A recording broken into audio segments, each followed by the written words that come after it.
Yeah, if you all could just take your expectations down a notch, I'd really appreciate it. I want to point out that the session prior, my notes are like 230 words, but here is last week. Oh. We made it to the river, and across the way are cockatrices. We decided we wanted treasure more than we liked not being petrified, so we took the evil chickens out and got a ton of money and gems. And that's it. I mean, you're Yeah, not wrong. Yeah, yeah. that's about the shape of it. All of that happened. Yeah. All of that did indeed happen. I like to say I characterized it fairly well too. It was resetting Discord Dom for a was second, Dom and was I super cool just sneaking by, and we did not. I got back in right as you were saying, Doug, do a recap, and for a brief moment, I entertained the possibility that Doug was going to recap Morbius, and Without seeing it. yeah, and that really excited me. Like, what do you think Morbius is around from just memes? Oh, Cody, What's your mic guess? quality is you sounded like a different person. I'm enjoying this. I I had did to get a better go. mic. It's true. Yeah, you I sound don't know. fabulous. Is this what you normally sound like? What Yeah. do you mean? As opposed to, is it better or worse than normal? Wait, do I can't Merv's voice. What? I'm doing Merv right now. You just God. Yeah, gotta this get is after crisp it. and Oh my clean. god. Who You are don't you? sound like you're through a mic. I'm enjoying it. Yeah. Well, I did get a new headset with a better microphone in it, explicitly a better microphone to see, but I don't know if I like that I sound more like I actually sound. It's kind of. It's so This is not a read, but it's kind of higher and more nasally, but not much. It's not Higher like. and more nasally. That's It's not like a upsetting to hear. caricature or anything like that. The one thing Doug everyone said the wants two to hear. things that nobody would ever want to hear Yeah, about their voice. that is literally what I Jeff am said out loud bad. just now. Is like, oh, those are the two things you don't want to hear. Okay. How is Granted, that I bad at am all? still sick, so that certainly doesn't Okay, help. that's what I thought. Yeah, you sound sick. Yeah. I don't think that's any better. Good save, good save. Yeah, no, I'm definitely sick.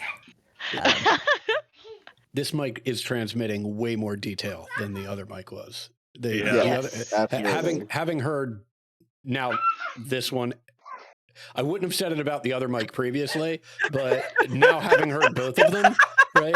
The old mic, it's wow. almost like it didn't transmit anything of like the mid range or high end of your voice.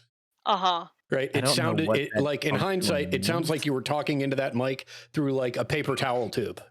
I don't know what that functionally means, but it sounds like it may be a good thing. Oh, this is Yeah, much me. better. Yeah, it sounds And- Yeah. good. Sure.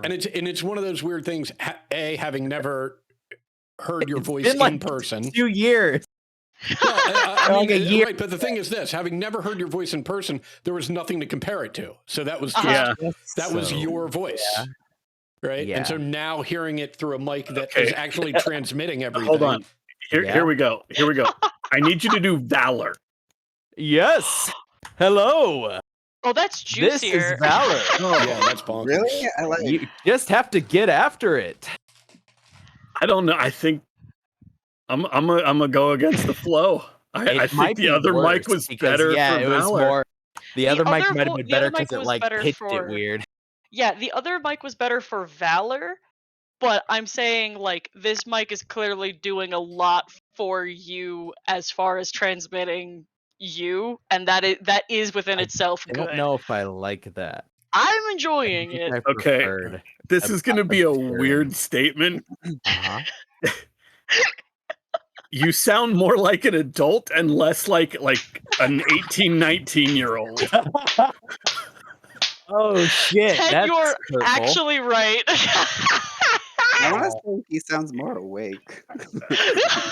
I mean, I'm marginally less awake. I had to mow the yard earlier. I'm miserable. Oh god. Well, This feels like a dickish way to start. So I'm kind of enthused that the point of this microphone was to have a better microphone, and apparently my other one was so bad that the distance is quite a lot. It seems. Yes. It does sound better. Well, I did brought note to you it. by Corsair. I did HS80, note it because you $150. kind of sound a bit more like just voices. It sounds a little bit more like Dawson to me, and so I'm gonna have to start Hey, it's not watching just your me. bubble. Oh Okay, my god, it's not okay, just me. okay, Wow. Thank you, alright. Max. So I'm gonna have to start watching audio bubbles to make sure I'm not fucking Oh, up wow. until I'm used to what you sound like for After real all now, this Cody. time, I thought we were friends. I thought we had this. I'm sorry. I'm sorry, Dawson. It's just We've been playing no, for so nothing. long, Okay. and now Cody, we've been playing for so long, but this is the only way we've known how you sound. should I get You the didn't other one invite us out? to your No, wedding. you're I don't fine. know You're what. fine. I No, still have stick the with other one. microphone. I can just go No. back if we don't want to like. Absolutely not. If Never we back on this if we forward. don't want to fuck up a good thing while we got it, I don't gotta fly too close to the sun. Anybody No. familiar with Plato's cave analogy? Oh fuck.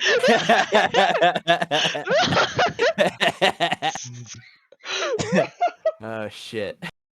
Okay, All right. that's Well, enough of let's my distraction. let's take some time to I wish get my our nose pretend wasn't stuffed. voices together.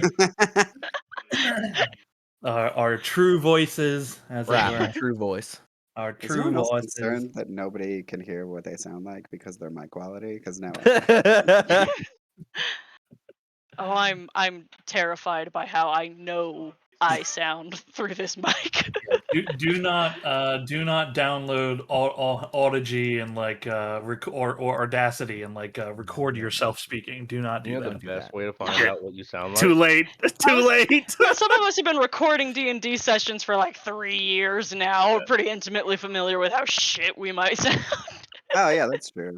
I recorded 3 different tracks of myself singing a marching song for one of my games Hmm. Thank in you for Audacity. reminding me, So Dad. too late. Flex. Okay, Doug, take inspiration for. For just that, got it. Yep, that is. Hey, it qualifies. You did it. No one else did. I even And believe- and it was correct. If I remember correctly, even you, Sean, said I did not expect us to only fight cockatriels all night. Yeah, it did. It did go. It took a little. Look, hey, things. It's how it goes, you know. They ended up, being a little bit Right. more of a nuisance. Yeah, you get your hands on a bunch of cocks, and sometimes things get out of hand. Yeah, things Wow. got out of hand. Can't confirm. So, as it is, you have just crossed the final tree bridge of the river. You've made it to the other side, safe and sound. The loss of some minor equipment, some rope, and maybe a few pitons and whatnot. And you find yourselves looking at a expanse of rolling hills. Have any of you seen pictures of like the hills in like Southern California, where it is literally just hill after hill after hill, and that is all that you can see? Yes. I think That a few of is- us have seen it in person. Yeah, Yep. some of you may have seen it in person, but it is a strange sight to behold for those that are unfamiliar with that kind of landscape. The hills themselves here take on strange shapes themselves. There's higher rises that at some points in the distance you see what look like almost mountainous tops, and others it's just rolling meadows. Peaks and valleys, dips and turns. And you are standing at the beginning of one of these rises as you are heading into this small section of the Crooked Hills that surround the eastern portion of Karakara. It is it feels like kind of mid-afternoon or so. As you begin your journey through the hills, is there anything anybody like? Are you guys getting up to anything before camp?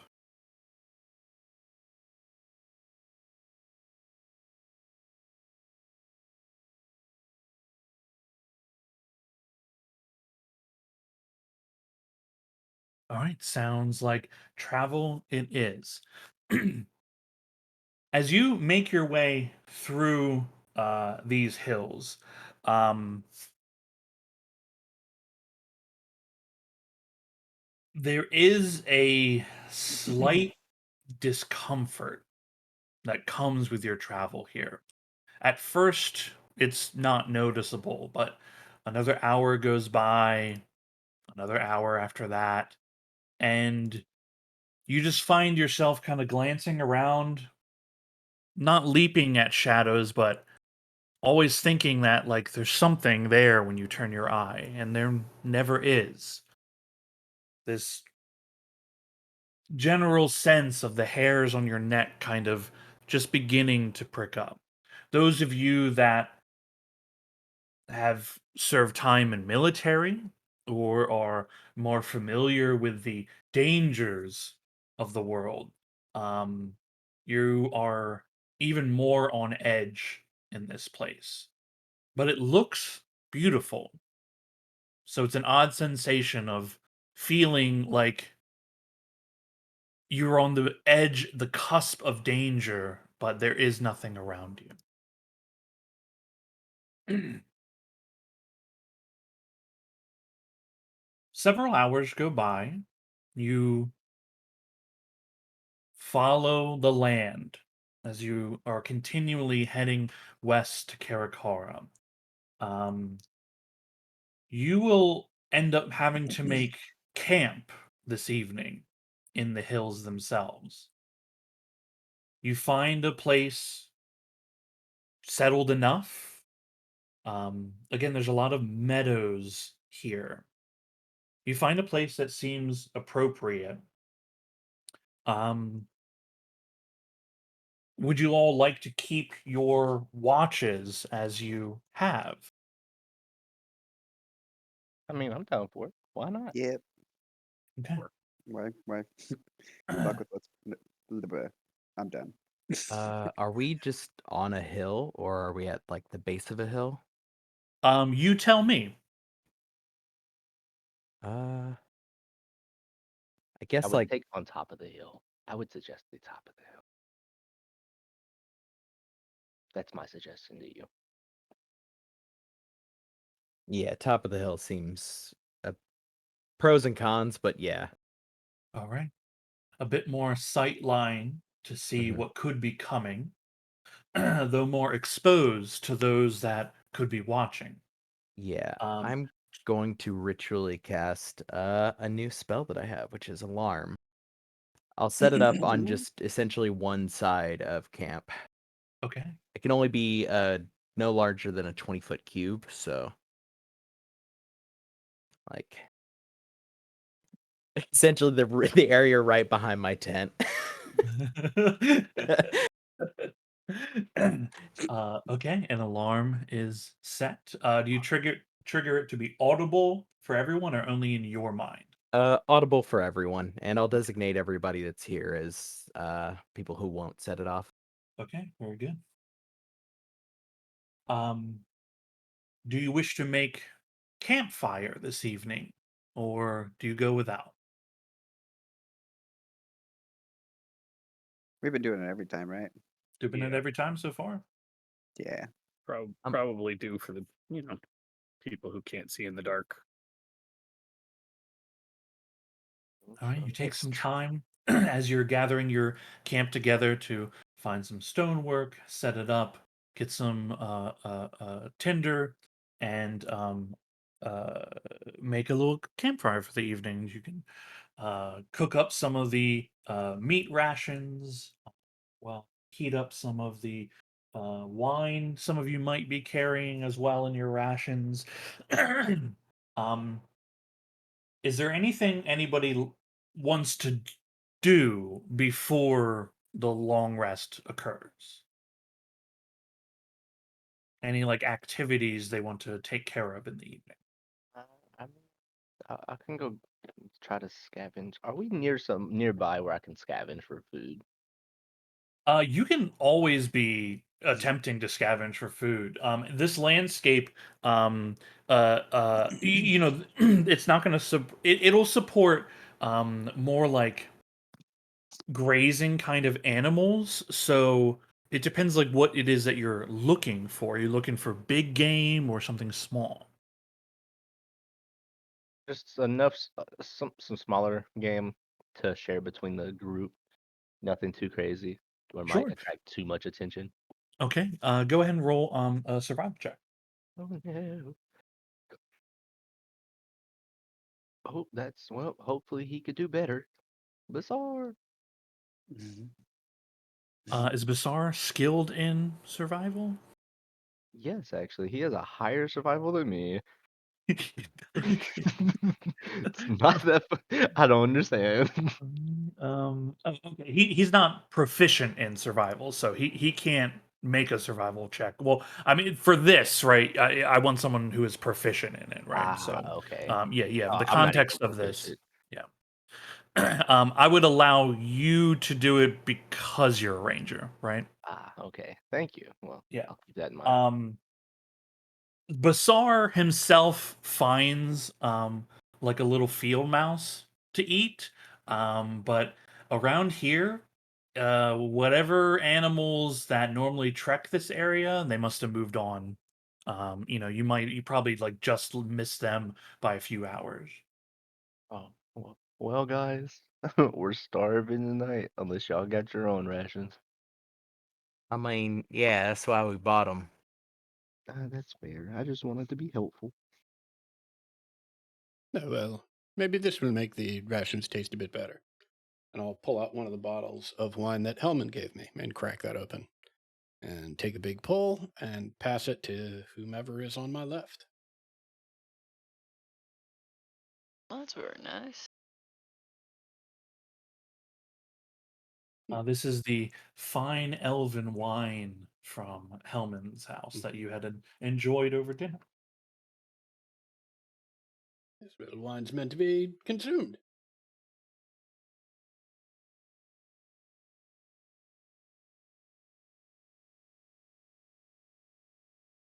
As you begin to take your long rest and watches, a question for Laylis. Mm. You have mentioned before Laylis actually sleeping, which elves can choose to sleep. Um, on this night, do you sleep or do you trance? Due to us not being in a comfort area, somewhere like extremely secure, I will just trance. Okay, cool. Okay.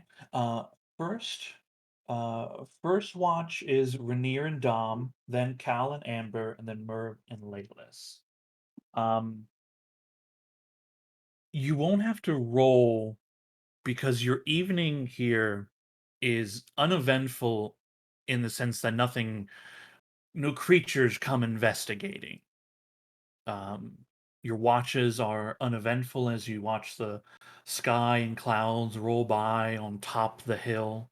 You have a grand sight line that you can begin to see the where the next hill lines come up. You can just barely see the edge of the far side of Lake Ventnok near Karakara.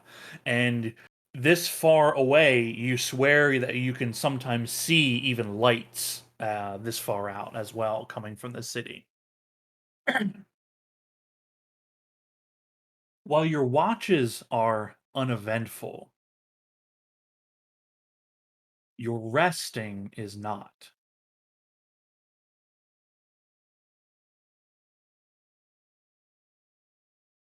Something about being here in these crooked hills leaves you with strange and odd dreams.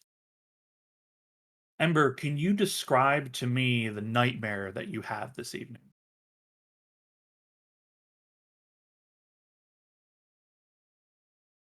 Ember's nightmares center on her first experience in the bakery.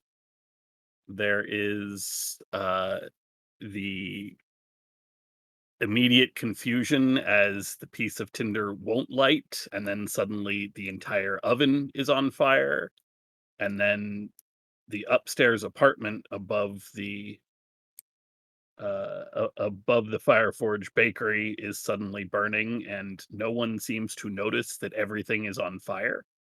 No one seems to notice that they are slowly charring and melting. The the smell of burning wood and burning hair is atrocious, and then everything is simply ash.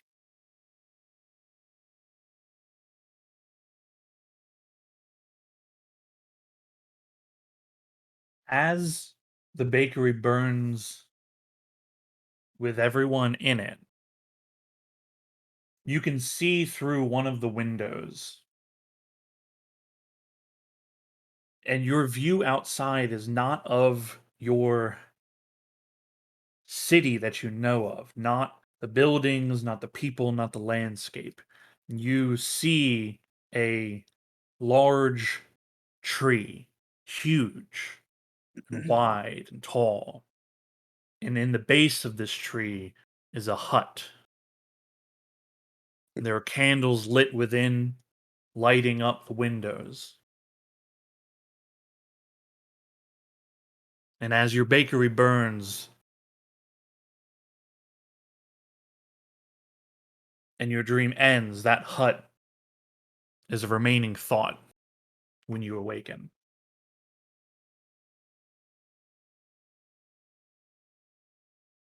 It's really weird. Why was there a tree in town? There's no trees. Ah, oh man, maybe there was something wrong with that wine. Stick to Dominic. beer. Stick to beer, Ember. Dominic, can you describe your unsettling dream for us? Yeah. Um, it starts pretty innocently, uh, just a whisper on the wind, something calling and beckoning him, uh, until he finds himself in a place that is completely dark and black, and the faces of spirits appear all around him, uh, much like Dominic the Ghost. They whisper things about him and about the party, about people he knows, uh, all holding secrets. Uh, and eventually, they all start getting loud enough that he can't tell one apart from the other. And as he collapses, he looks at his hands that have been covering his ears and he finds blood, until a large apparition suddenly appears in front of him. I think that's it.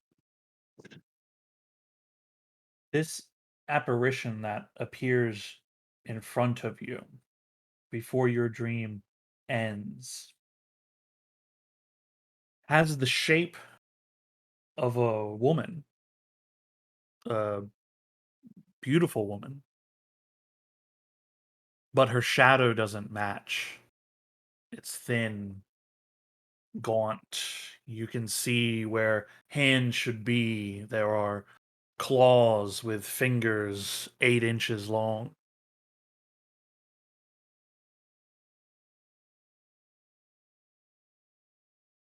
That form sticks with you.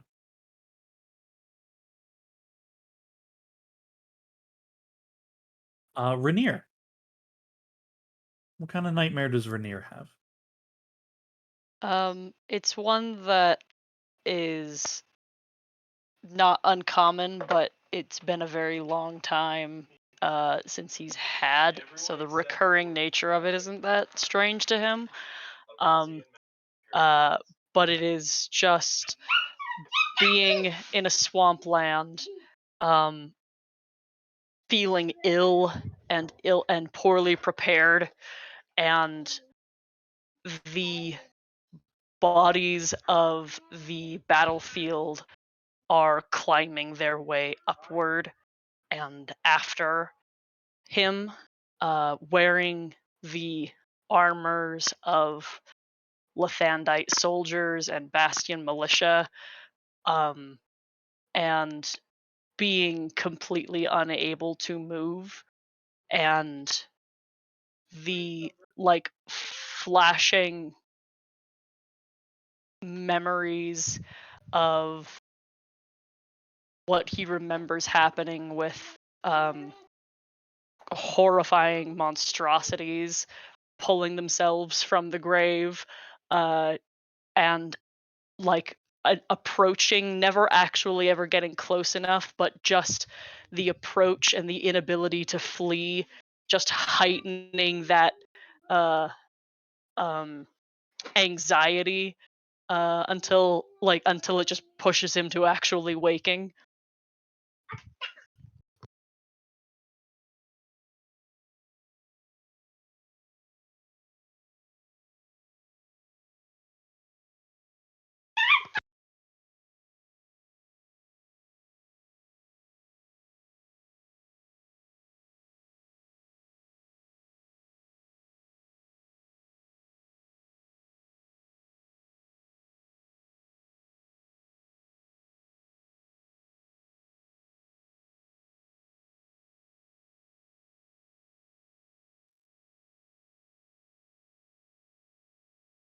Hello?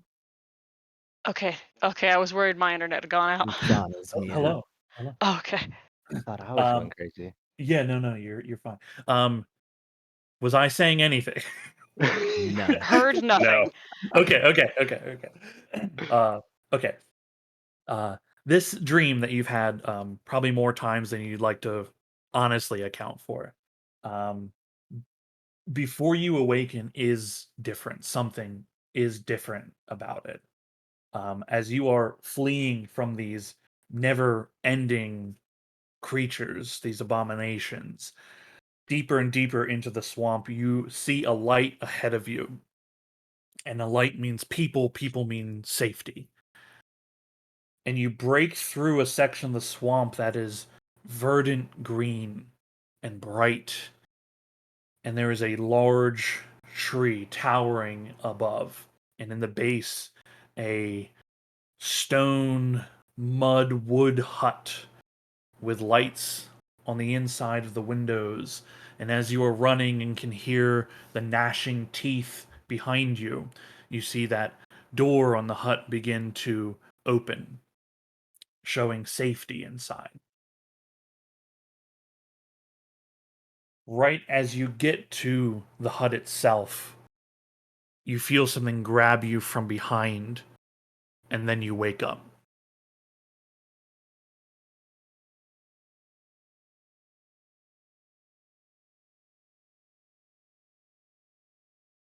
Laylis, in your trance, a trance can be used for many things. It can be used to think back on the day's events, on memories past.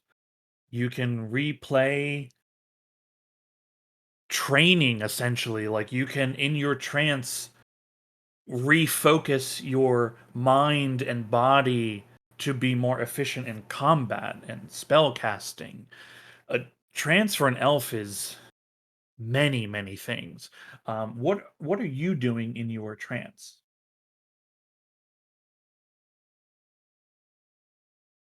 Trying to find as as off as it may be, because I have nowhere to start looking, trying to find the connection that I used to summon Basar to get an insight into where he may come from or what he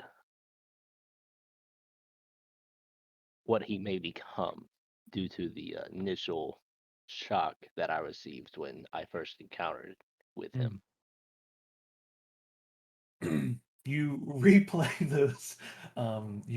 those moments in your mind, and you once more find yourself in that cave where you had come across him. The cave is empty now. There is nothing but bones in this place. You hold aloft a torch to light the place so you can see more clearly. It's darker in here than it was. You hear a voice call out to you. There you are. I've been waiting so long. As much as Leyless is afraid of everything, he's got to look. So he's like shaking his finger and like turning his head with his eyes closed, and he's like, you know, as much as I don't want to be here, at the same time, I need to know. I need to know.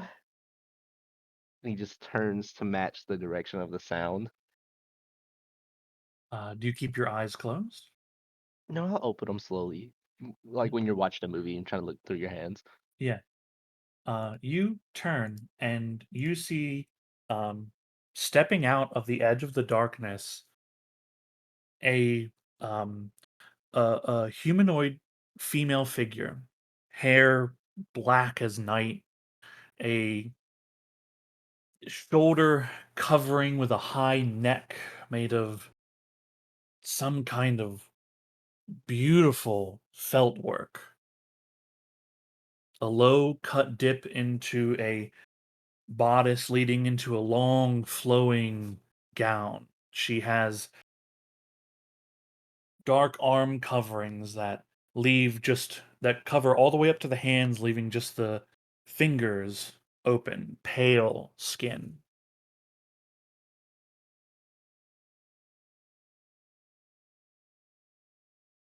I thought I thought you might not come, but here you are. Where is here? I understand this to be my initial, I would hope to be the initial encounter I had with my now companion, Basar, but I don't know where here is. This is not a real place. And yet in some ways it is. You, after all, are the Korvaroks, are you not? Not to my knowledge, I've never been called that. You realize that you and her are speaking in Draconic, and she has just said a word in Draconic that you do not understand. Okay. Like, I don't understand the word, or I don't understand what it means. Correct. When you hear Korvaroks, you don't understand the word or its translation, but you have been fully speaking in Draconic. Okay. Um, I I I don't know what you said. I don't know that word. In time, you will understand. I see you've been enjoying my gift. You can feel the mark burn as she says that. Is it you watching? Whenever I seem to make eye contact with it, it feels as if it's staring back at me. Is that you?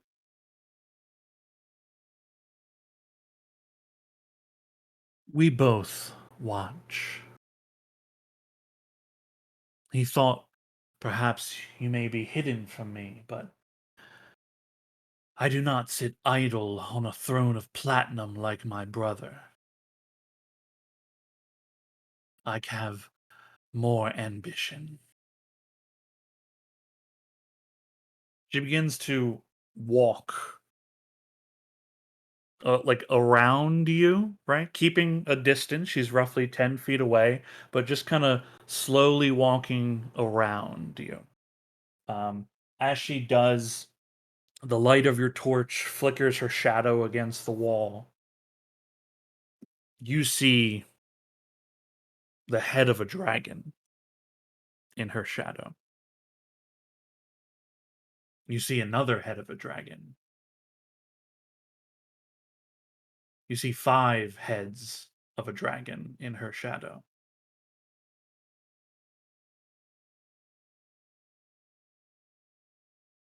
Take like a deep breath. And I don't comment on it because I don't want to set anything off. I just keep a mental note of what I saw. You wish to know what you could become.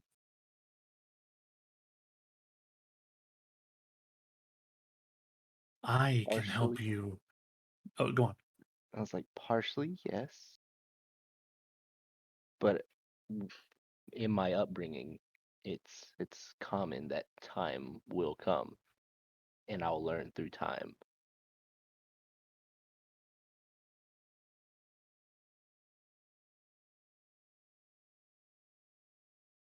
I can help you become your true self.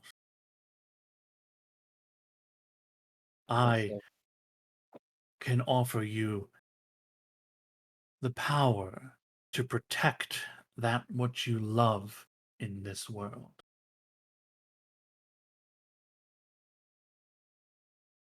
what's the price? Loyalty, allegiance. You already have my first gift. The mark, correct? Yes. Yeah, Okay. you know this to be true. No, well, I meant that like out loud to Oh her. yeah. Yeah, she nods. Okay. Okay. He would offer you nothing. Your He brother, I assume. watches. Go on. Sorry. Your brother is who you mean by he? Yes. He remains indifferent. You will find no safety nor succor from him. He will not come in your time of need, watching and judging. She steps closer in her circle towards you. But I will always be there for you, my child.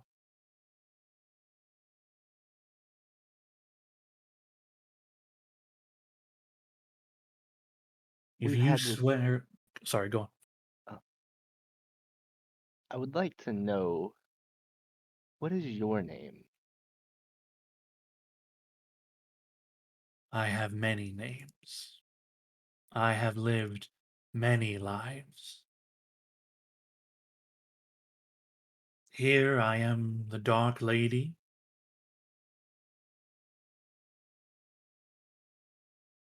But I am the Queen of Dragons. And if you swear yourself to me, Leylis, I will give you not only the strength to protect, but the strength to crush those who would oppose you. I would rise you from your station and make you a lord of worms. As she says this, the cave disappears around you, and you see a walled city on fire as dozens of dragons strafe across it. Those that wronged your ancestors, you could bring them to justice. You could bring your people back from the brink of the destruction they lay upon. And wings beating heavy in the air, you see yourself in resplendent armor a bow that shines with the might of a god. And you sit astride Basar, and he is huge and magnificent.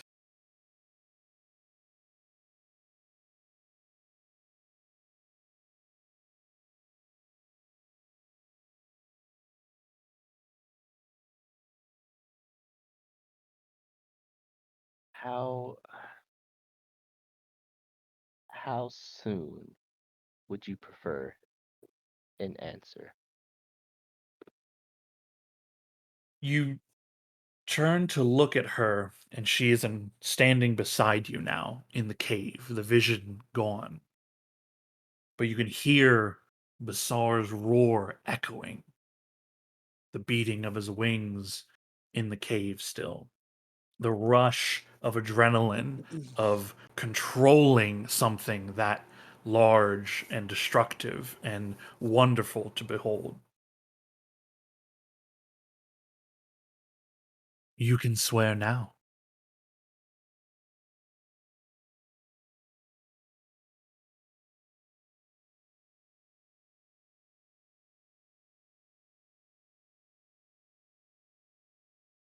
I'll take a knee and bow in front of her and swear to her, the Queen of Dragons, in return for the power to be able to protect the ones that I love and to bring my people back from the brink.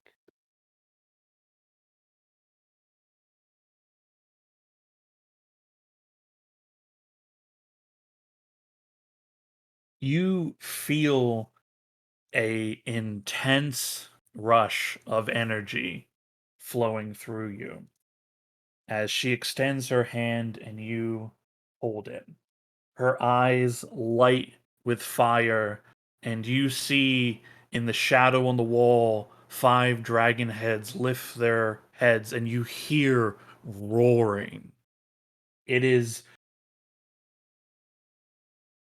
you can feel your eardrums breaking from the sound of it.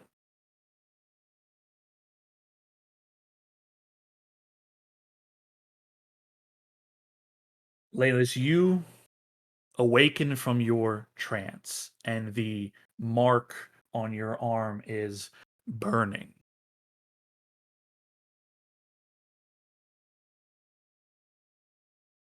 You see Basar lift his head to look at you, and he lifts his second head and looks at you.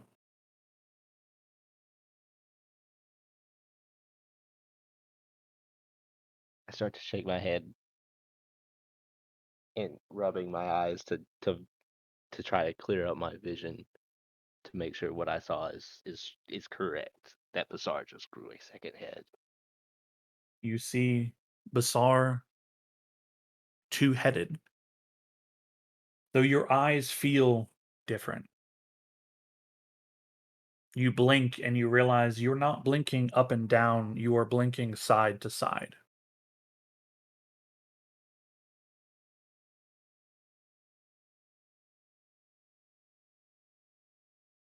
Start to look around, checking for anything in my inventory to see if it has like a reflection I can look off of. I use my sword to try to get a reflection off of it. Okay, unsheathe the sword. There's the campfire. You sheathe it open. Your eyes are draconic and reptilian. They are yellow, and instead of round pupils, you have those kind of Eye of Sauron style. You know what I mean? Yes.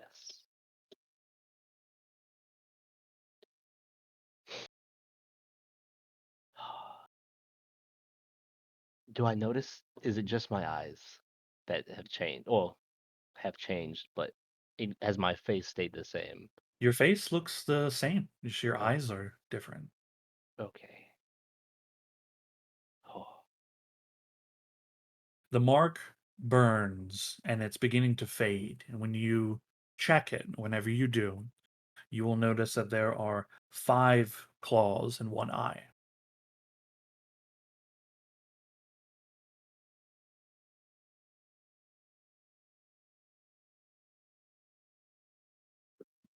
Okay, okay.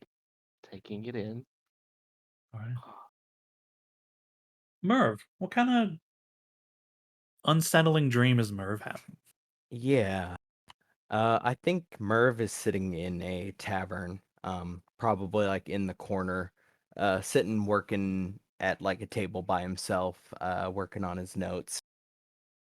And like barmaid uh comes by and asks him what he wants. He looks up kind of half distracted and just says like, "I'll take whatever kind of ale is good." After a moment, he looks up and the barmaid is staring at him quizzically. Uh, and barmaid says she doesn't understand what he said. He repeats himself and she shakes her head again. He like laughs to himself and thinks like, "Oh, I must have been talking in a halfling." Okay, so he switches. He thinks to common.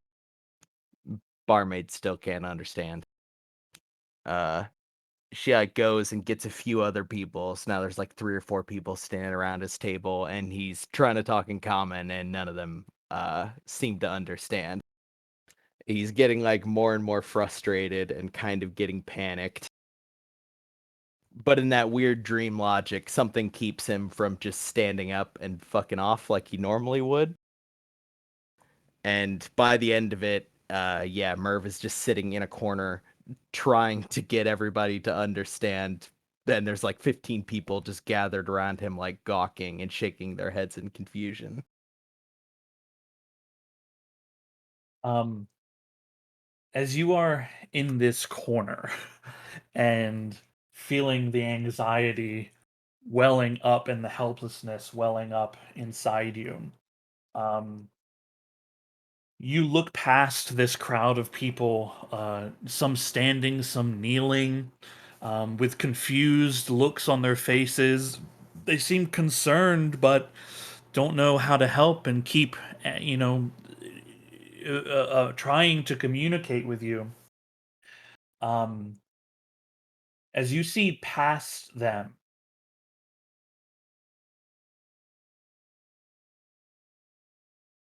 the wall of this place is not there. You see a forest. And about 30 feet into that forest, you see a very tall tree with an extremely impossibly wide base with a stone, wood, mud hut built into the bottom of it. Lights on the inside so you can see the glow on the windows, and you see a little outline on of someone in that window. And you wake up with that anxiety pulsing inside you.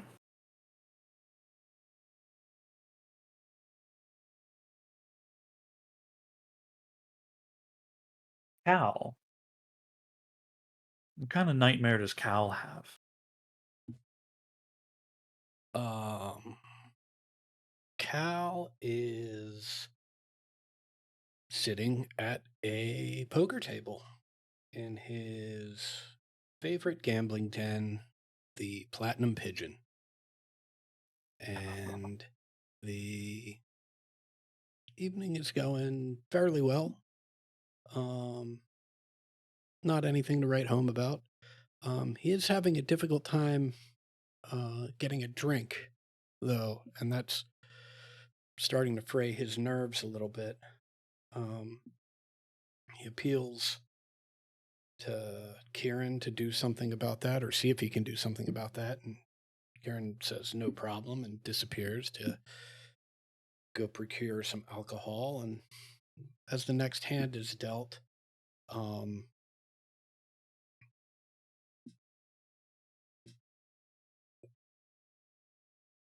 Cal realizes on the flop that he's flopped a straight.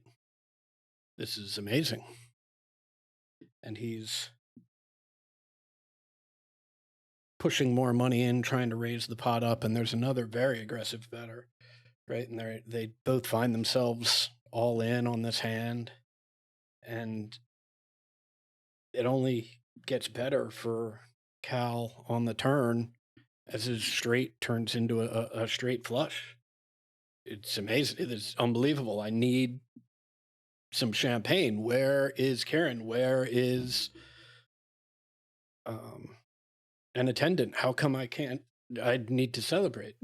And he looks at the marker that he's gotten from the Platinum Pigeon, this enormous marker, to cover the sizable bet that he's made on this hand, and he's already contemplating how he's going to spend it when the river comes down, and he realizes that the set that he has been betting against has now turned into 4 of a kind, and his wonderful evening has turned to shit. He angrily leaves the table as 2 employees of the Platinum Pigeon follow him to try and get him to make good on that marker that he has taken out. He can't find an open bar, which is all he wants right now. And as he searches, he is cornered by these 2 rather large individuals from the Platinum Pigeon. And they explain to him that he needs to pay up. He explains simply, well, you know who I am, just pay it out of the family tab. And they explain that he has been cut off from the family tab, and that he's going to need to make good before he leaves. And as he scrambles for some explanation or distraction, Kieran returns and, seeing the trouble, throws the 2 drinks at these individuals, and he and Cal take off running. And they're running and they're running, and they get separated, and Cal is running and he meets these people, and then he's on the road, and then he's fighting things on the road, and now he's traveling through the woods and fighting things, and now he's sleeping in the hills and fighting things, and he wakes up in a cold sweat. There's a moment in your dream where you're re-envisioning the plant attack, those plants that were attempting to devour everyone.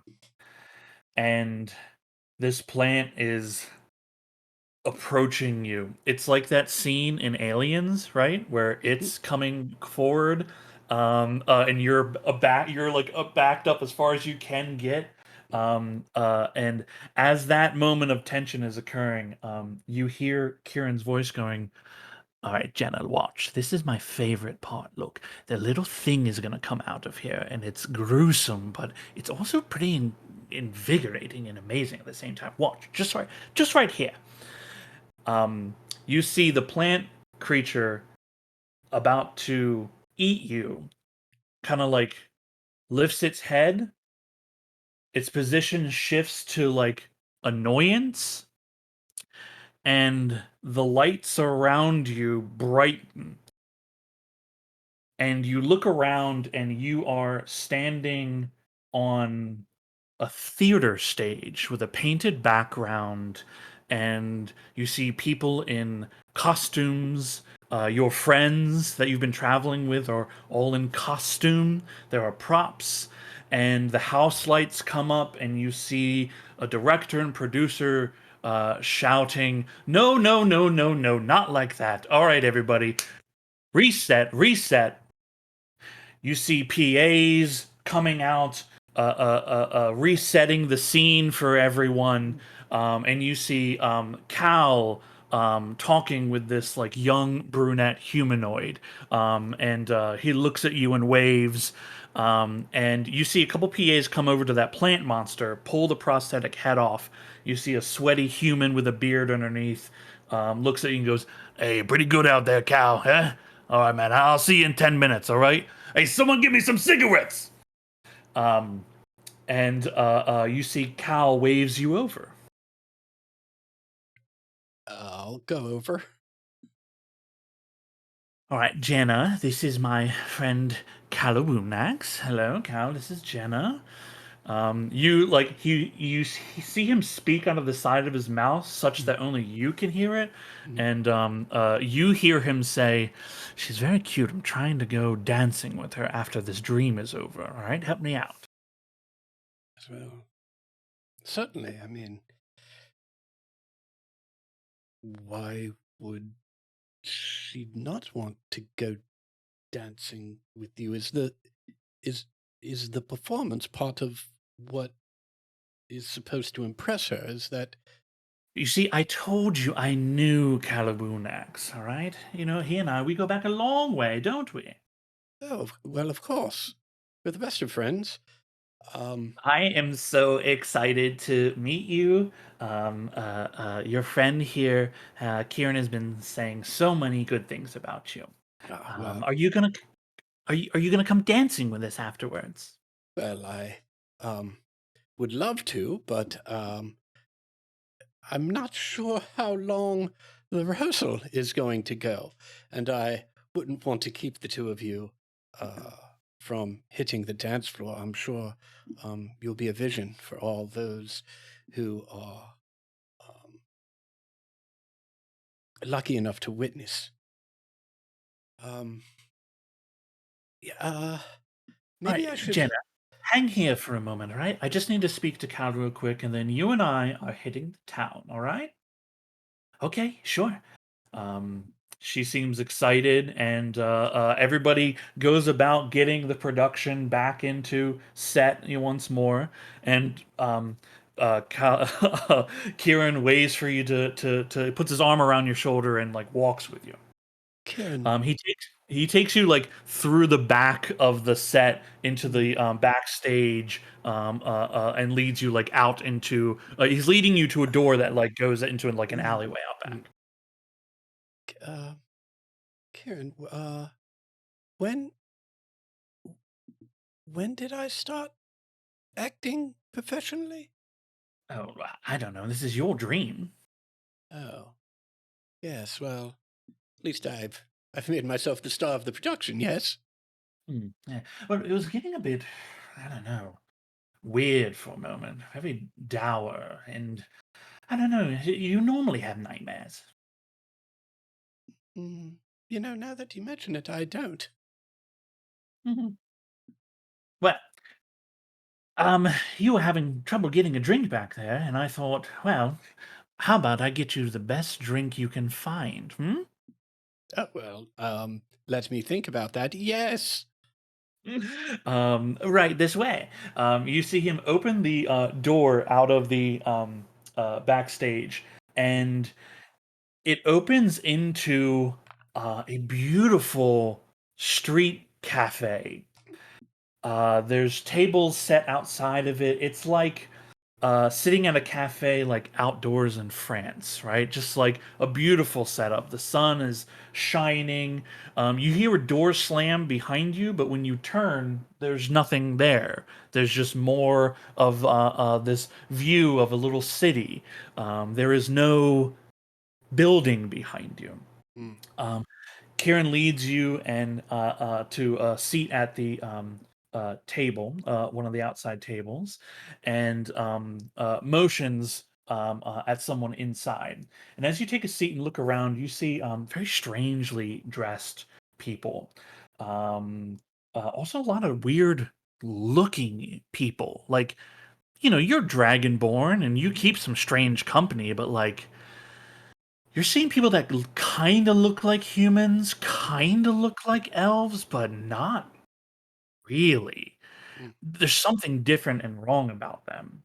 And you look up, and there's a sky, but there's also something above the sky. It almost looks like a dome of sorts. You see coming up to serve drinks is a hippo dressed in a bow tie and suspenders and white shirt. And he says, "Ah, what can I get the two of you?" You see, Kieran says, "We'll have 2 Albion Demures charged, please." "Ah, very good, sir." He heads off and goes to get your drink order. A few moments pass, and cups are set in front of you that have this strange bubbling blue liquid in it. And as the bubbles reach the surface and pop, little fireworks shoot out and explode. But like not above the cup, like just where the little bubble is. Well, this is quite extraordinary. How have I not encountered one of these before? Oh, well, you can't find this where your neck of the woods is. Hmm. Cheers. Cheers, Kieran.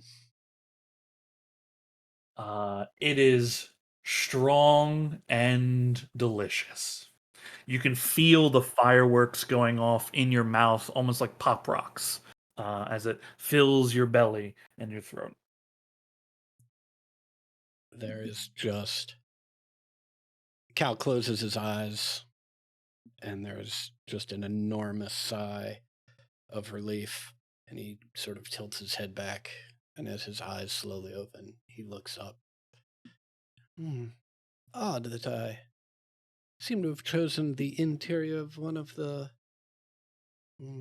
Bastion snow globes for the setting for this particular production. But I am glad to see you. Brian Flowers' bit was a bit of genius. Oh, right. I know. Wonderful that was. It was like a vacation. You know, we've actually been here on vacation. Not you and I, but my family. We've been here on vacation a few times. He looks up at, like, when you mentioned the sky stuff, and he looks back and says, "Also, this isn't your dream anymore. I thought maybe a change of scenery would be good for you." Well, I certainly agree, but if it's not my dream, then whose is it? Or where are we? Or is it a dream? What is going on, Kieran? Well, I mean, you're technically dreaming. It's just this part isn't a dream. Oh, well, wonderful. Then perhaps we can talk about some real issues. Have you had any luck convincing my parents to put me back on the family dole, so to speak? Well, that's sort of why I wanted to see you. No luck as far as getting that sort of thing settled out. I think that's up to you, as it were. But I do have some news. We definitely need to talk.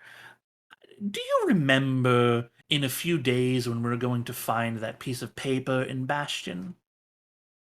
Oh, yes. You know, the one. That Right, the one. that ridiculous scribblings. Yes, of course. Yes, that one. So I showed it to mother and father because I wasn't exactly sure what it was, and I wanted to, be certain of these things. And they started laughing, and I asked them what was so funny, and they said, "You taking responsibility." And then I said, "What does that mean?" And they said, "What do you think it means?" And I said, "Well, how should I know?" Wait, you've taken responsibility? Oh, what a terrible mistake you've made.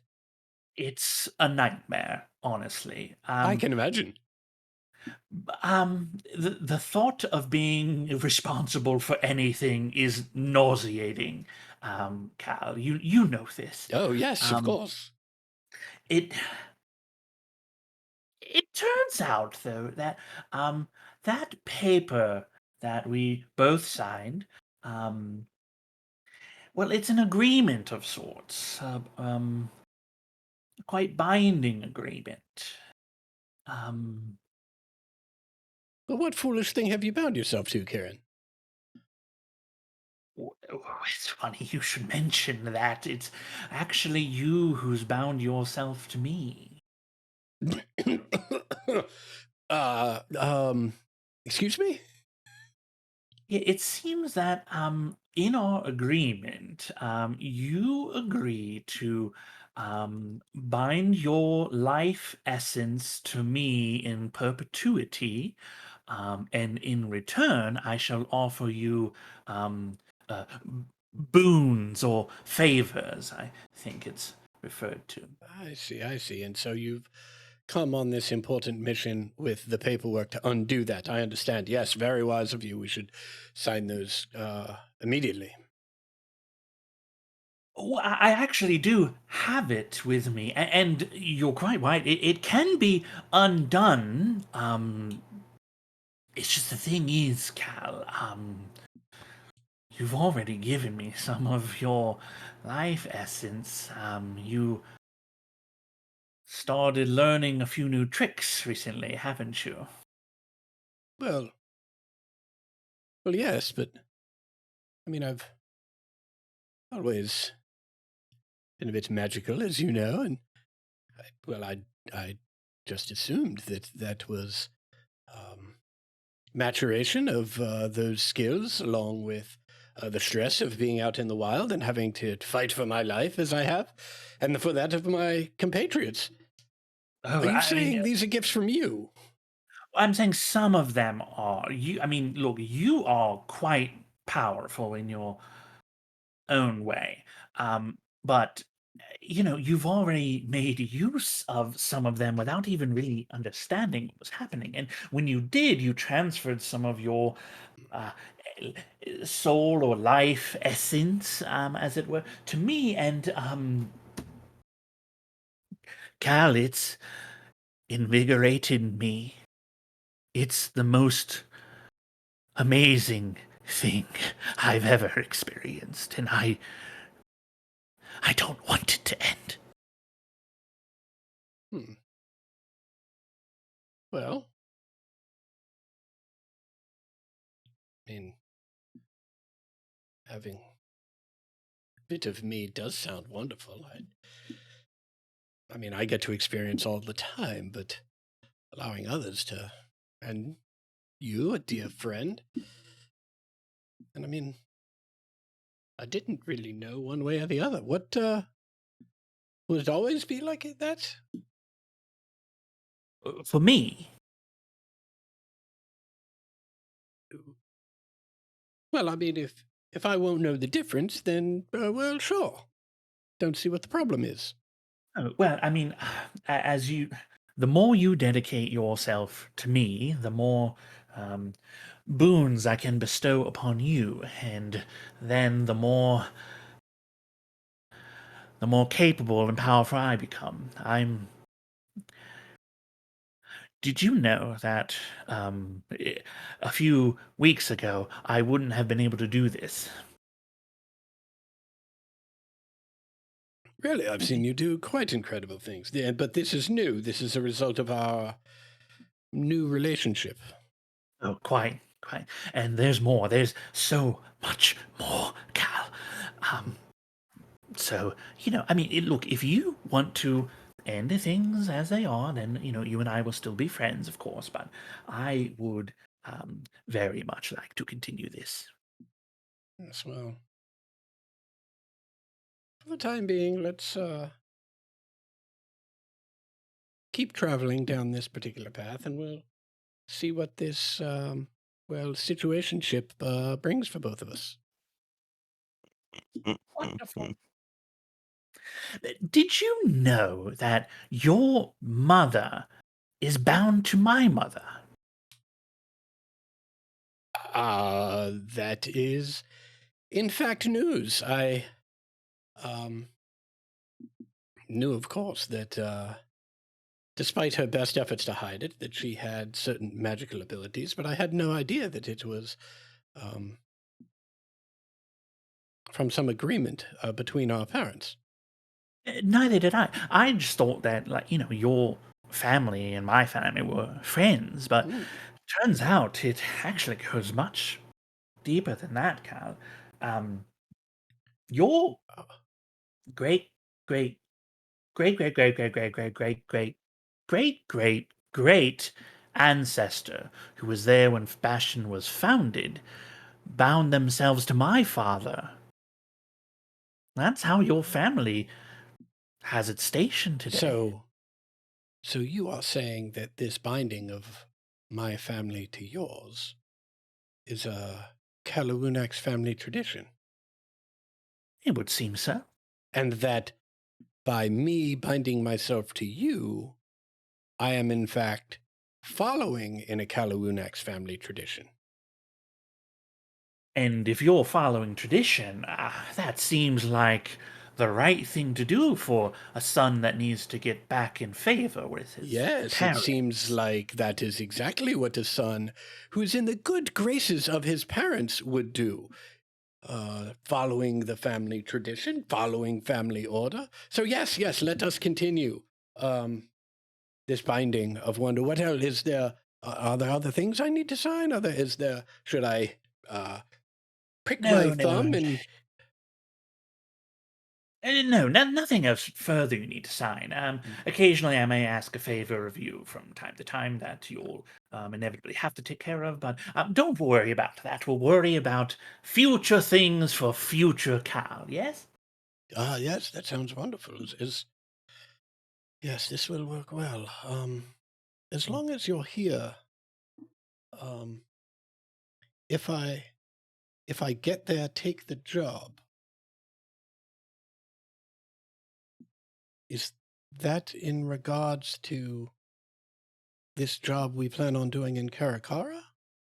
Indeed, you lived, and you took the job.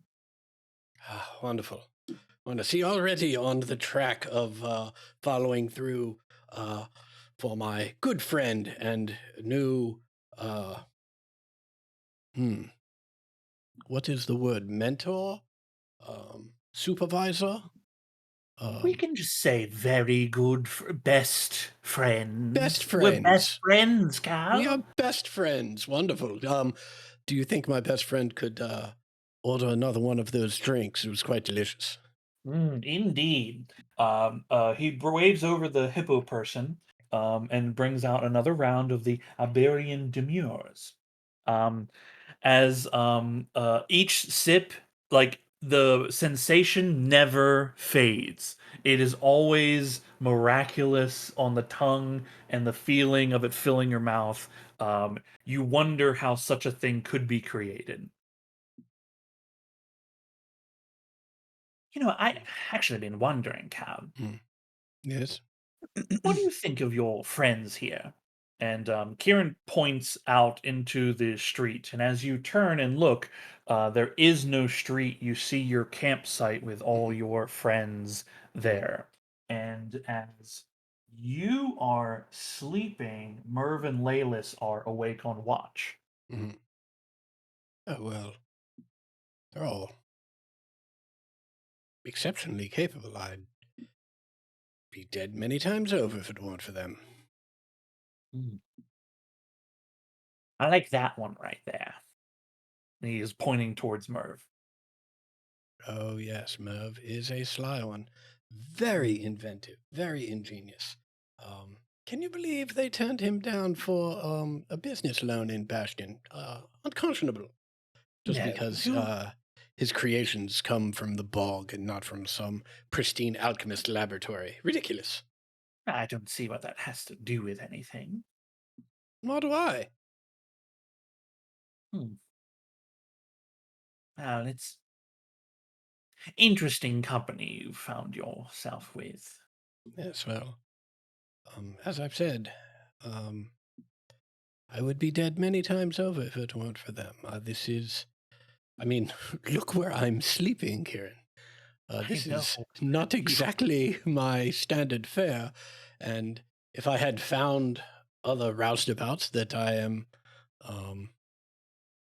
more likely to have caroused with, I certainly wouldn't have survived this, and very likely one of them would have sold me out. Well, it's not often that you find good company, so remember that. Oh, absolutely. You see him patting his pockets. I seem to be a little light in the pocket. Could you? And he's like gesturing at the table near the drinks. Uh, yeah, I mean, I assume he's asking me to pay for the drinks. I will reach into my pockets and see what my dream pockets have in them. Yeah. What do your real pockets have? I have, interestingly enough, on me, I have 54 gold and a handful of silver and copper because most of my gold is in the big inside bag. Okay. What do you leave for these miraculous drinks? I leave 50 gold. Okay. You leave 50 gold on the table, and Cal gets up to stretch and, stretches his arms and twists his back a little bit. And it begins to slowly kind of move away from the table. You see the hippo person coming up as you two are making your way. And you're about like 15 feet away, and you hear the hippo person say, excuse me, sir. You seem to have left some colored minerals on this table. I don't happen to see any Diluvian crystals. Oh, well. And Cal will scoop up the gold that he has left on the table and look through it like he's looking for these crystals, the Diluvian crystals. Oh my You, goodness, I'm terribly sorry. Let me see in the other pocket. you And he'll hear look at Kieran it. say, you hear Kieran say, "Oh, that's right. That's why I don't come here anymore." Right. Old time's sake, Karen? Indeed. And Cal bolts. You both start fucking running. You hear a hippo screaming, "Oh, hold on there, sirs!"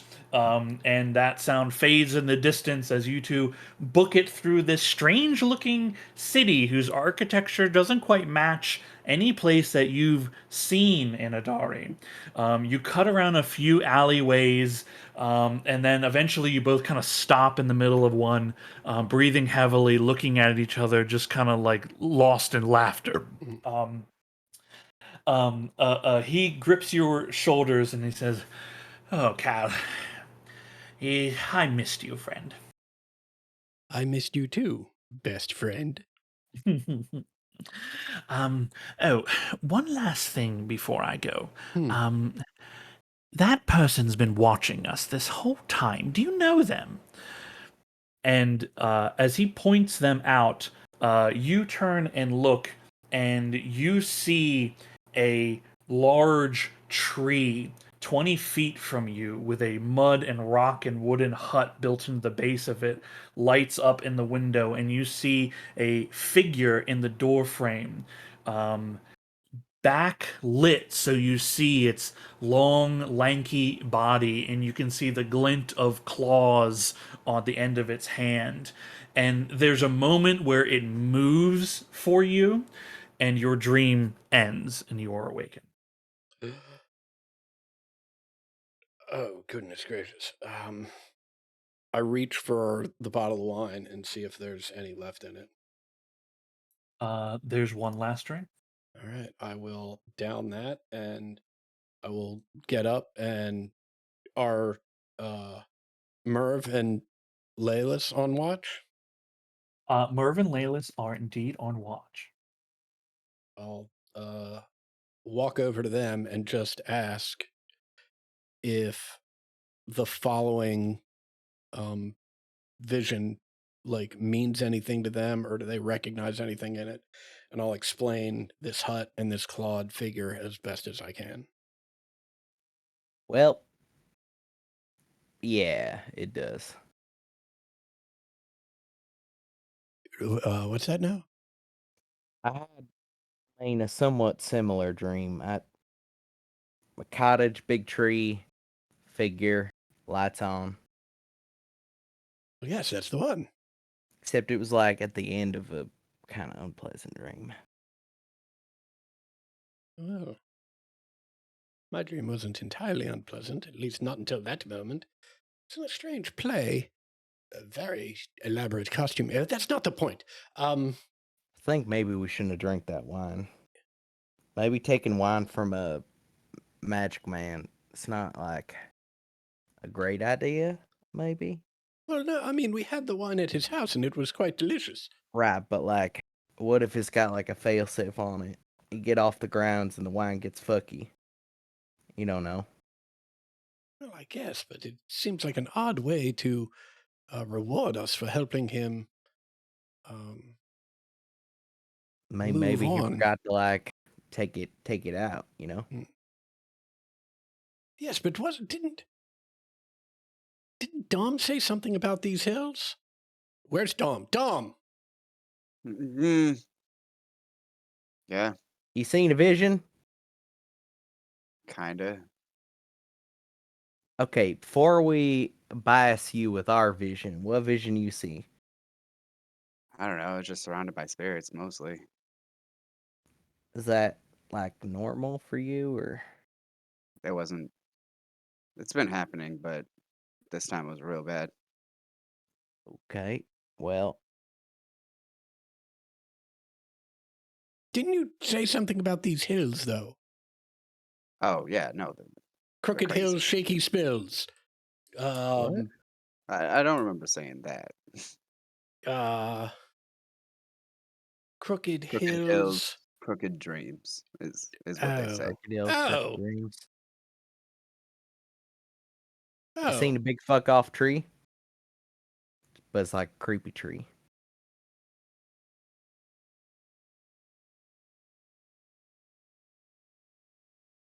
Yes, but I'm gonna take that as a no.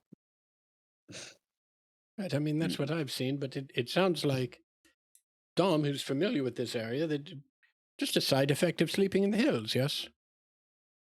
I mean, I haven't walked through myself ever before, but those are the reports. Okay, sure. Hey Laylis, you seen a cottage and a tree or something? Nope. No, I have not. Laylis, are you intentionally trying to hide your face from them? Yes. I'm Okay. like sitting there with my head between my knees, just shaking my head back and forth. No. Yeah, I've been meaning to. I kind of been dealing with my own stuff and got kind of working on something. Now that I'm attending to you, it kind of looks like you cracked your nerve again. Yeah, are you okay? I think I'll be okay. I'm pretty sure I should be okay. Just a hard adjustment. I mean, you're. I don't think when somebody's like in the fetal position and says they're like okay, generally they're okay. I'm Um, just, Just due broadly. to due to the disturbing nature of everyone's dreams, if since many of the party, like more than half the party, are all like speaking at the moment, if anyone else who is asleep wishes to wake up at the sound of people speaking and having fitful rest anyway, you may.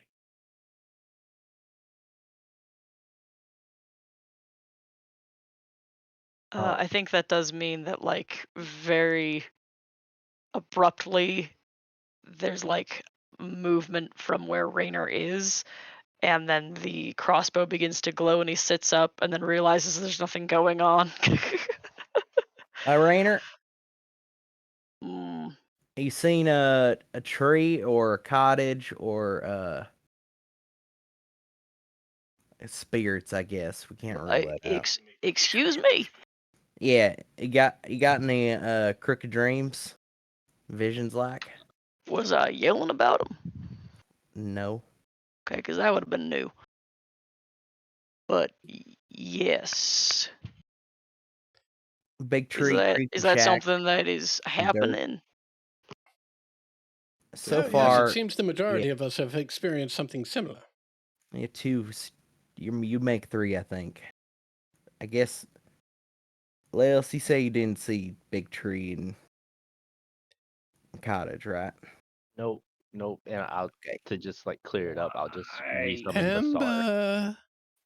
Why do you Amber. always have these conversations in the middle of the night? Oh, well. It's a When lovely the creepy moonlit shit night, Amber. happens. You're so loud. Most Amber, nights you're are trying to- moonlit, and we have been traveling away from town for a long time.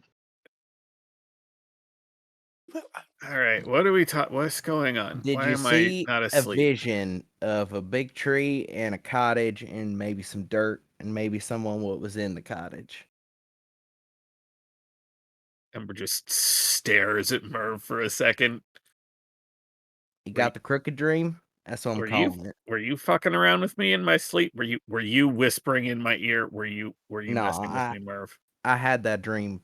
Well, mine was after a nightmare. That was like the least nightmare part of the nightmare. But it was at the end of it.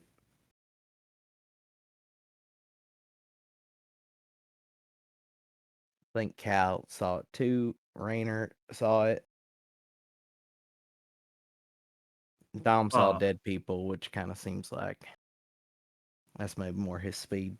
Hey, 2 for 2. I'll put my 2 fingers up towards Dom. Okay, you saw dead people too. That's good to know. Layla's got his nerve all the way cracked. He's kind of just been doing that for a bit. I'll shuffle up, and then go sit next to Laylis and like put a big old hand on the middle of his back. Hello, Rainer. Hello. Hello. You doing all right, kid? I should be fine. I should be fine. Just really thinking over something. Well, if we're all dealing with crooked dreams, would you Yeah, say? the crooked dream. Well, it sounds like there might be a couple, but Uh, I didn't. How do I put this? And instead of trying to explain it real quick, he summons Basar in front of him. oh goddamn fucking shit, hell! What in the? What? Is that normal? It is Wow. now. It is now. And That's then like I'll look more up fucked up. I'll look up and stare at Rainer. Gee, fucking! Okay, that's something. And then to top it off, then I'm just like, well, I apparently met the Queen of Dragons. She's very scary. I What? pledged loyalty, so I thought I was gonna die if I didn't, and now she said That's she bestowed power upon me, and then all this happened. he got sideways eyes. Oh. What might be known of the Queen of Dragons? Yeah. Anybody who would like can roll a history check because in this world this is not common knowledge. First, Heck yeah, I Kieran. trained this skill. First, Kieran. Now, Laylis. Oof. I am truly Legion. Huh. Oh shit. Um, uh, Oh, did you get some of his blood in you? Is that what he does? Cal, if you wish to make this roll, you can make it with advantage. Oh, Sure. cow.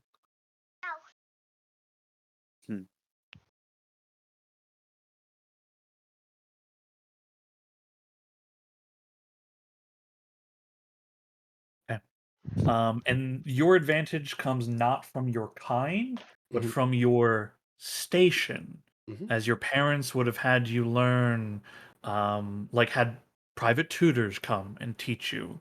And part of that would have been learning about history of dragons to know your particular station in the world, as well as ancient Draconic. It's like learning the Latin of Mhm. Draconic, right? Um, okay, Cal, you didn't pay much attention, but the name is familiar. Something about her and a brother. Merv, Ember, and Rainier. Tiamat is the Queen of Dragons.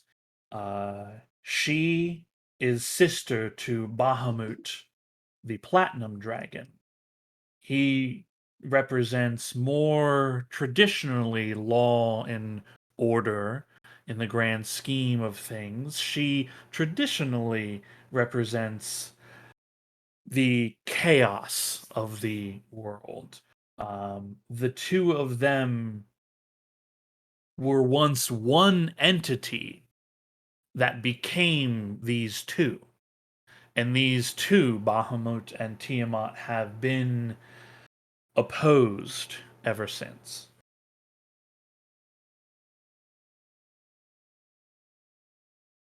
You say Oh you boy. swore to her? Yes. Yep. I went on like a spiritual journey trying to find out where Basara lives when I don't have him summoned because I thought it'd be cool, you know. Ended up back to the initial spot where I ran into him with his egg, and she was there, and she started circling me, and I didn't want to run. Do you know this thing that you've bound yourself to? I know what she told me. She told me that she was, like the good one. Um, how do I put this? She would bestow power upon me to protect the ones I love and to avenge the ones that I have lost, being my kin, and to help bring my kin back from the brink. Other than that, I don't really know her. Probably gonna end up going back one time, maybe two. It's After okay. That feels like something you do before you sort of pledge your what did you pledge exactly? she only asked for loyalty, no further more. It was just pledge my loyalty, and I get power in return, basically. And I did ask how long I have to answer, and she said I could answer in that moment. I felt like that was a double-edged sword. Okay, but and then so you got fucked up eyes. What else is wrong with you? I mean, other than the mark that I showed Cal, it doesn't look the same necessarily, and I'll just like take off like the top part of my shoulder, and just like it just grew a few claw marks, and now the eye, it just has 5 claw marks and an eye still. Okay. And why does Basar have two heads? I'm only assuming that she gave him power too. In Okay. that, I will say this is something I not forgot, but was really dumbfounded by. She showed me a vision, I assume, of something that could be a potential outcome. Uh, I'm riding on top of a dragon Mm-hmm. who is just ginormous, and she said it was Basar. How many heads did it have? You know, didn't ask that. Didn't actually expect Basar to grow more heads. Okay. Point of order on Basar. Which one is Basar and which one's the new head? They're both him. Yeah, I don't That's think not that how one's that works. gonna. I don't think No. that one's gonna actually mean nothing. He's got like one whole new brain. Like that's a new thing now. Hmm. You see, And one one of head them's is like Basar. looking at all of you, and then another head is like chewing at something on his leg. I mean, that one might be dumb, but it's a new head. You're That's probably gonna true. have to like teach it like you taught the other one. I feel as long as I talk to the smart one, he could take control. That's rude as fuck. Like you Father, got I two am pets smart. now. They got one body. It's like I'll work on it. We'll come to that. can I like look at your eyes real quick? I'll just stare at Merv. I want to do a nature check on like like spontaneous random shit you could ingest that could cause a physical transformation like this. Like I can make Oh, something that kind of does this, but shoot, yeah, boy, you can make all sorts of stuff that could do uh-huh. something, you know? Um, he could have eaten like the heart of a Hydra, maybe. Oh, he ate some fucked up shit, didn't he? I think what happened is that he aligned himself with a god power that is going to utilize his loyalty. and keep him marked until such time as it is not valuable to her anymore. Yeah, that doesn't sound. She did say her brother does not like anybody. Right. That doesn't sound bad, is what you were going to say, right? I mean, aligning oneself with a higher power, that doesn't, in a dream, that doesn't sound bad. No, Aligning it's yourself with a higher power, dream or no, is not inherently a bad thing. Oh, It is thank God. just What? okay. We're gonna get back to that, and I'll like put another hand on, or put the hand on Laylis's shoulder. The point is that the Queen of Dragons represents the opposite of her brother, who is a being of natural order and peace. I understand what you're saying. However, I'm also very skeptical, and I don't want to say I don't want to not believe her, but y- trust but verify type of thing. I I think mean, what you do I, with a what, power that's given to you is sort of up to you until it's taken. But I mean, it's oh, uh, I did forget one thing. Just in the occasion that something might happen, right? As you guys said, her and her brother didn't like each other. That's cool. However, with the new mark that I have, apparently the old one as well, they can both watch me. And I want to say just me, but I would what, assume the vicinity of me. You kind of buried the lead a little. I mean, maybe you didn't. You did get fucked up by a two-headed dog, but and we mean watch, like yeah, it's an that's what eyeball. I'm not sure about Is either. it like does it like turn into like a real eyeball or what? Nope, she just says she can see what I'm doing. She could see me, but she didn't say Okay. if she could see everything around me. I want to assume she can because she just, made Bizarre two-headed dragon real quick. It's fine. yeah, that one's not particularly out of the ordinary for particularly invested gods. Yeah, I was gonna say that's sort of. I mean, like the gods can already sort of watch what we're doing, right? So just Her, I'm not too scared of for that particular reason. It's just she said her brother could watch too, and that he didn't like people. I mean, why would you not be scared that the the sort of chaos mother of all dragons is looking at you? She mentioned that her brother doesn't help people in a time of need, but she insinuated that she does. So I feel like she I she mean, that's told up that. according to her, and to get you to pledge fealty. Like, why would you just sort of? Yeah, if Well, they're opposing, then she would likely not say anything good about him. well, no, I know. I want it out of there safely. I Right. I mean, I don't know think if you achieved that. Yeah, No, probably not. I think But you're kind of fucked up. Like, eyes aren't supposed to do that unless they are, Thank but you, yours Myth. aren't. Right, like his just work like that. Yours ain't supposed to do that. Sean, so with well, so I have thaumaturgy, correct? Mhm. And one of the effects is I can alter the appearance of my eyes for a minute. Mhm. Would that be able to override this? The spell works exactly as it is supposed to. Okay, okay. And then I'll just use thaumaturgy to change my eyes back to what they were. I mean, I Um, will say Yeah. that I mean, I've encountered a number of people who've had curious eyes after a fashion. That within itself might startle people a little, but you should be okay. It's more of what that represents as far as your divine bond that I think we should all be cautious of. Yes. You want me to I, make you some like foggy glasses? uh, I need some glass, but I could probably do that. I mean, yeah, I'll try them. Don't know if it'll work. I might end up losing them, but I'll try it. Man, I'm not gonna try if you're going into it saying you're gonna lose it.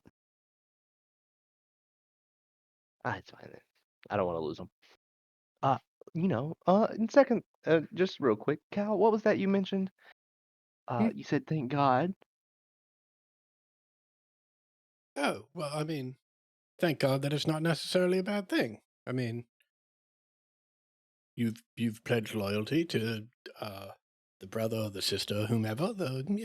One of the old ones, wonderful. And yeah, it's not necessarily a bad thing. We don't know. Thank God. Okay. Well. Laylis, did you get the whisper that I sent you? A while back, yes. Yeah. Okay. Excuse me. I assumed with that I also don't know how to say it, even though because I didn't understand it. No, you just don't like you understand what it sounds like. You could repeat it. You just don't know what it is.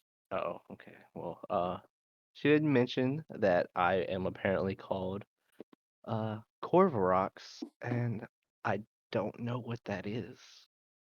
She said it in Do Draconic. do I know what that is? Your Can I mind, translate it?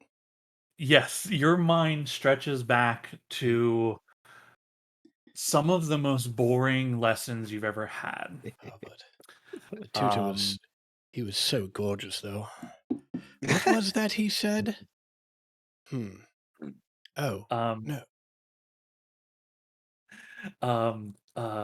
it was it was the translation of it is it literally translates to the conduit. Well, that means the conduit. Oh. Oh, that don't. Yeah, That that doesn't sounds Yeah. kind of sound. ominous. Yeah, I must admit, doesn't does not evoke Ominous. sunshine and rainbows, the conduit. No, No. particularly not from a goddess of divine chaos. I don't think it's her that I'm worried about with that then. When she mentioned the name, she said people she used the word they refer to me, not they as in herself, but they as in I should have already heard the name, as if there's another group who knows about that. So I how I mean, took it. conduit basically means your tool. Yep. Okay, as long as you're aware of like connotations there.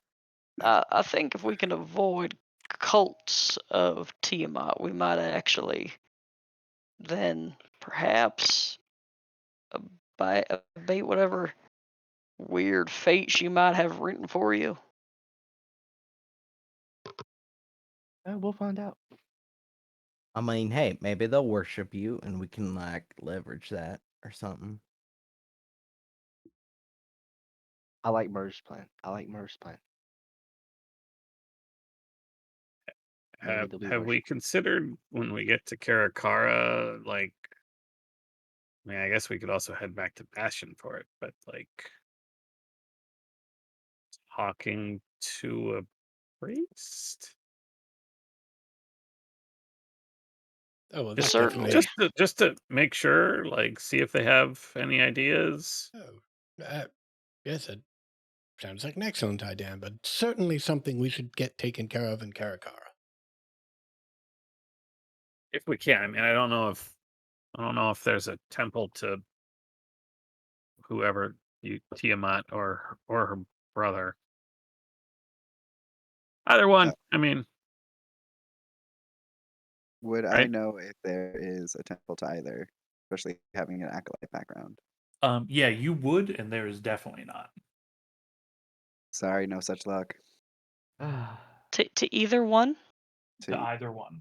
There is no temple to them in Bastion, and for those that live in Moras, there's no temple in Moras. Yeah, I didn't think there would be. I mean, I know there's not in my home, so like,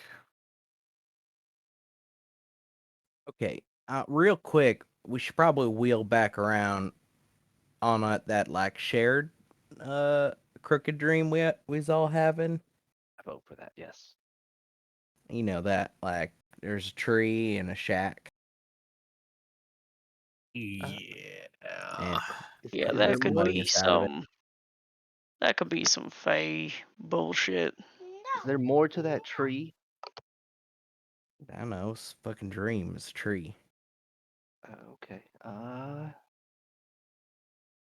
mean, um, can I do like a history check to see if I've heard of anything about a tree and specific? Well, since they're all paired together, I assume those two would be, if they were in history, they would be synonymous with each other. You know a surprisingly lot about trees. Um, more than the average person. Um, the idea of someone making a home in a tree is not uncommon because you yourself live like your home is part of the landscape, right? In terms of like this specific thing that you are experiencing as a group, um, you don't have any you don't have any idea what it is specifically. When Rainier says "Fey shit," that's as likely as anything else. Speaking of Fae shit, does Hunter's Bane giving me advantage on int checks for fiends, Fae, or undead assist me in the concept of connecting an ephemeral woman living in a tree in Dream Communique? Let's find out. Hunter's Bane. To recall information about such creatures. Yes, you can make a nature or history check. And your feat applies. All right. Let's see.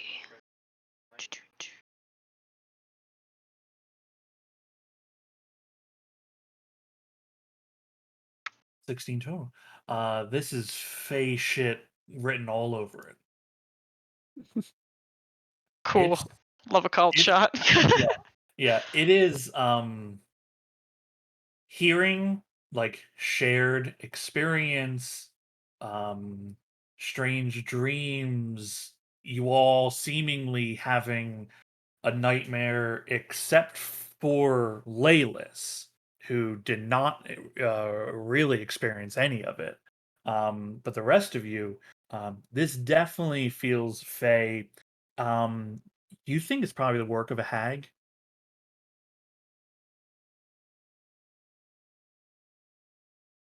And oh, sorry, Oh, nope. that's it.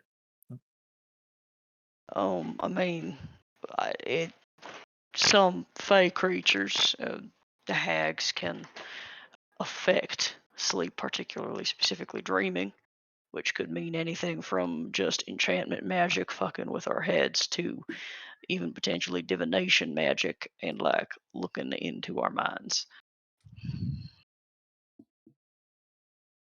So you're saying it's a hag? Oh well, I mean it makes the most fucking sense, right? There's a Yeah, I mean, weird lady living in the woods who is messing with our heads while we sleep. well,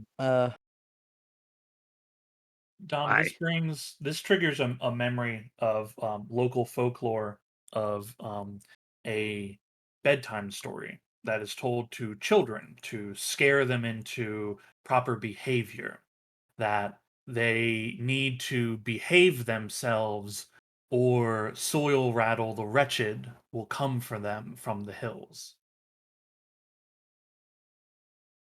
That name mean anything to you, Rainier? Say it again. It's soil rattle the wretched, but the name specifically doesn't mean anything. it'll rattle. I ain't met many hags. I just know how to kill them. Mm. Well, seems like it's not as much fairy tale as I thought it was. Not often are they?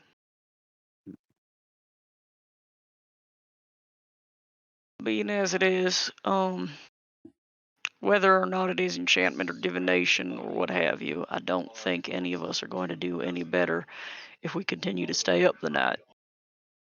Right. Well, That's I fair mean, enough, I guess. you just told me there's a scary woman living in the woods that can go into our dreams. Yeah, I think I'm good. I'm just gonna.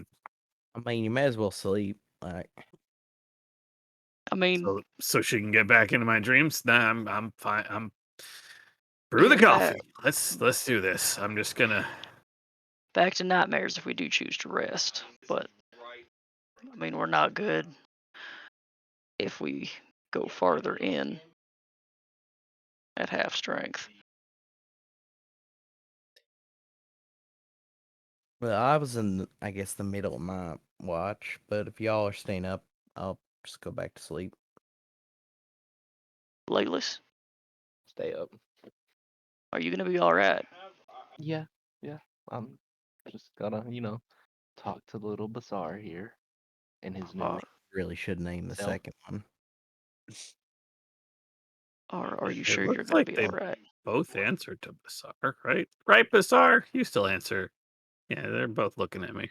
Yeah, you see both heads like peek up and turn, and like it opens its mouth a little bit. Both have a little tongue that lags a little bit. Oh, Yeah, yeah. I think he's still the same one. He just can do two things now. However that works.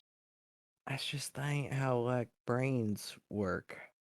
Unless he don't got a brain in that second one. I'm just gonna throw it up to y'all. clearly it is because look. I know, but I'm saying that other one there is a new thing. It's like a Well, maybe it got half the brain from the other head. that's grim. Hmm.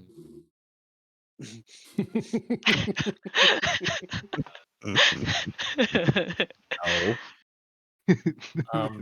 You can see the beginnings of the first rays of daylight, like creeping across the open sea to the west, on the horizon. Right, like daylight is coming. Well, shout if you need me. Would it be possible for those of us who choose to complete a long rest? If your rest thus far has not allowed you to take a long rest, if you choose to stay up, then you will not gain the benefits of a long rest. It is the third watch currently. Merv and Laylis were up, so everyone else had already done their watch and was asleep. So I believe that would need like an additional 2 hours or so for everyone. So if you choose not to go to sleep, then you won't complete your long rest. But if you go back to sleep, then you will. As Just good. go ahead. No, good. As Cal heads back to his tent, he just sort of mumbles under his breath. But if I've got another shot at another one of those cocktails, I'm definitely risking bad dreams.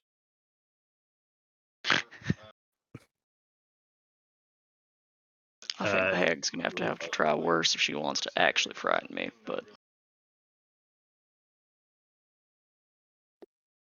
Does anyone, besides Merv and Laylis, is anyone else pushing it and not finishing their long rest? No. Despite Ember's complaints, she will eventually fall asleep on whatever log or whatever she is sitting on. All right, very good. Everyone completes their long rest. As everyone beds down to finish out the last few hours of rest before dawn's light fully sweeps the world, um, Laylis, you hear a whisper in your ear, and it simply says in a now familiar voice, "They lie to you. Do not let them sway your resolve."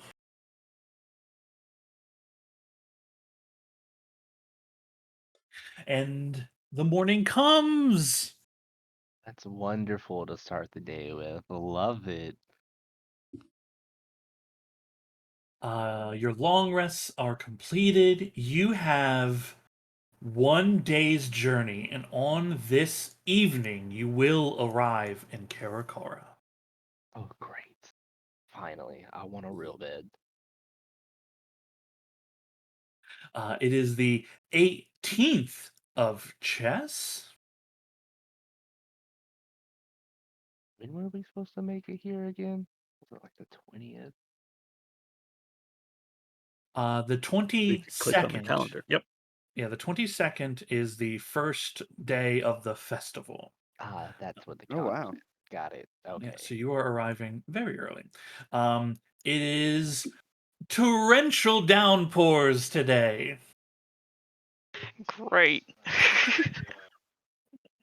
The uneasiness of traversing in these hills remains. Um, Again, that kind of tension of like, is there something here? And you spend a lot of your journey today kind of checking your blind spots and perhaps looking at each other for the experiences that you shared are not normal either. On today's journey, um, is there anything anybody wishes to do or achieve on today's travels? Around what time is it? Currently, it's like 8:30 in the morning. Oh, yeah. Um, Rainier and I have a date with someone named Laurel. If he's up to it, I would suggest to go talk to them today, unless there's something else the group wants to do. You will arrive in Karakara this evening. So Oh, you okay, are cool. I yeah, you are misunderstood. not yeah, Yeah, you're not there yet. in that Um, case, nope. okay. If nobody has anything, then we will move forward. Actually, at some point while they're walking, Ember will fall in next to Laylis and just walk next to him, but not look at him. I just so you know, whatever happened with the eyes and the well, not the extra head. That's a little.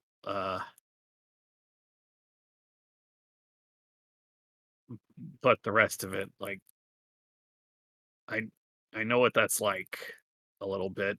I mean, she just sort of gestures vaguely to herself. If you don't mind my asking, how how did you learn to speak? And I will switch to primordial this language. I've never met someone else that speaks it. I learned it from a couple of the elders from my village. I just growing up, it was just different from Elven, and we were so secluded away from everybody. The fact that they were speaking something separately occasionally, it was uh it was intriguing. And I was in good standing with the village, so I asked if I could put, begin to learn it from them. I'm not really sure what their reasonings were for it. I was younger when I learned it, but I thought it was a cool thing. Doesn't sound, it's not aggressive, but it's just different. I enjoyed learning new things constantly. So it's an elven language. No one in Miris speaks it. I just always knew it. I don't think it's an elven language because it was just the elders that spoke it. At least the only ones that I heard speak it.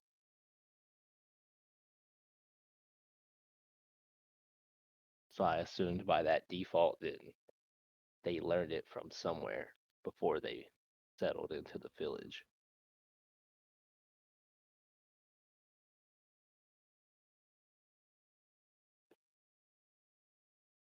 Maybe I'll get a chance to ask him sometime. Yeah. I mean, I do hope to, go back and visit and tell them about my time. So hopefully we get to run through there together.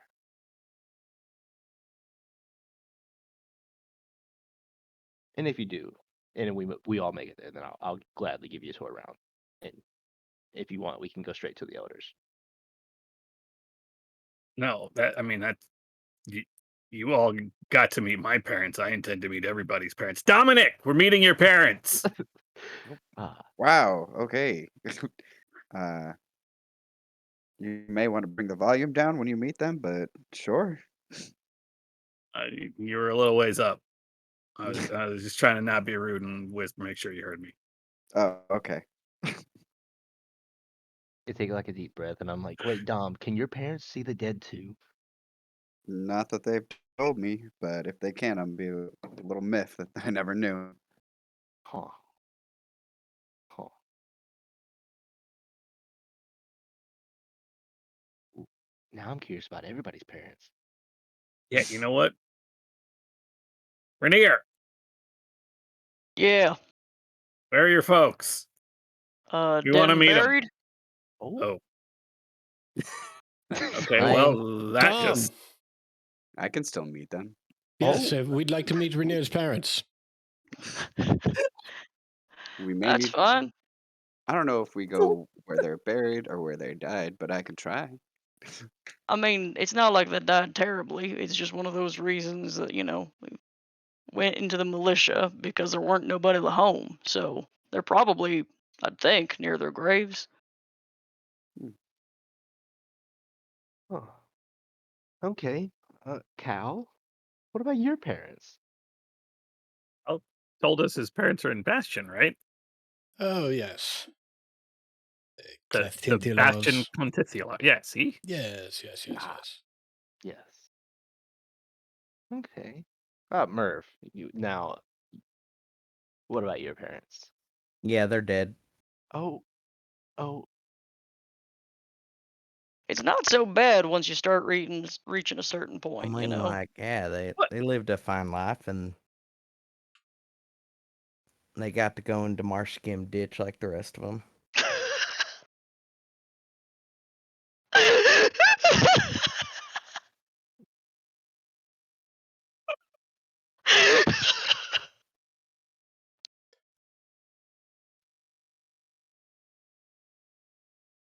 Fuck you, Cody. just gotta breathe. Ooh. Shit. Okay, well, that's staring into my soul now. Hey.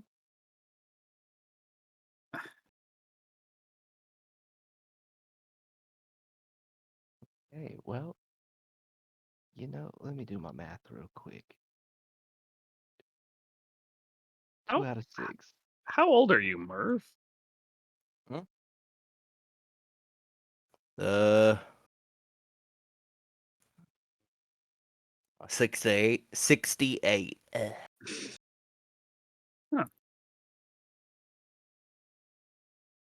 I thought you were younger than me. Okay.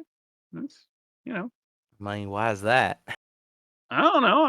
I'm not, I never, I just thought you were younger than me. That's all. I think I'm like almost middle age technically. At 60. Oh, Think so? I might already be middle age. I might be almost old.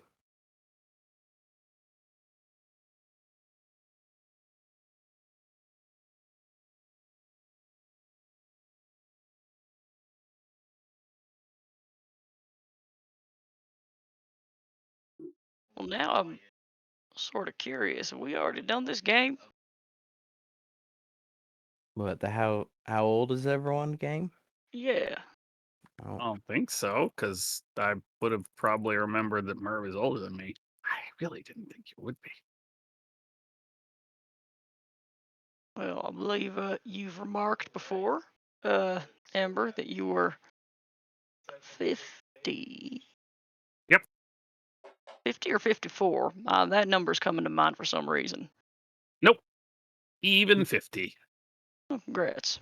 Actually, I'm gonna double check my character sheet, but I'm pretty sure it's even 50. Yep. Even 50. You Uh, know, I'm with hmm. Rainer on this one. I'm pretty sure we did have this talk. I don't know. I really thought I was older than Ember. No offense, Ember. No, I'd take it. I'm an adult. I'm 47. Yeah. Not too far off. Nah.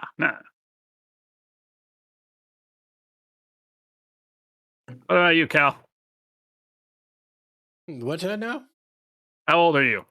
Oh, 22 years young. Spits That water. Does that? What about Cal is the baby of the group? But when you think about it, that one kind of makes sense. That full Well, of look at chicks. me, I'm adorable. Right. You're just a little scamp. How about you, Laylis? 152.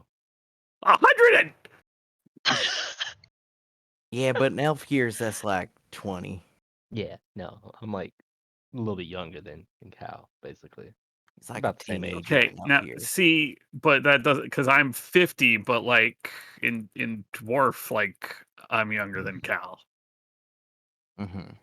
So like that I mean I've still been around 5 decades, 11 Jesus. Well, you look good. Thank you. You know, I work on it. I try. Got a young soul or something. You see every now and then as rain hits Laylis's face, his eyes sweep sideways. The little gel lens passes over to protect from the raindrops that hit his new eyes. Still can't get used to this feeling. It's gonna be a minute, but it's fine. You know, I'm curious, and I don't know about everybody else, but Basar, Basar, can can you move both? Can What can you do with both of your heads? Like, do they do Um, something different, or? I eat very fast, Father. Oh God, okay. Hell yeah. He sets No. Hallen's head.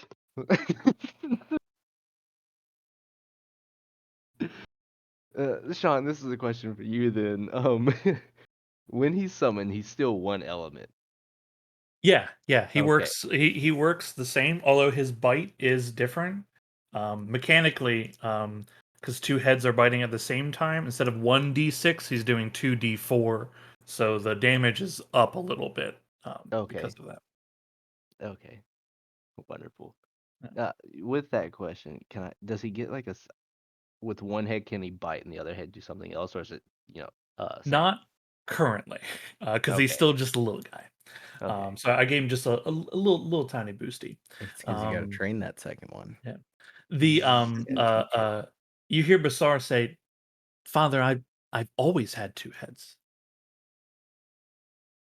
I just turn and look at him like dumbfounded, just like dropping my jaw. I'm like, "Excuse me? Where was it?" Here.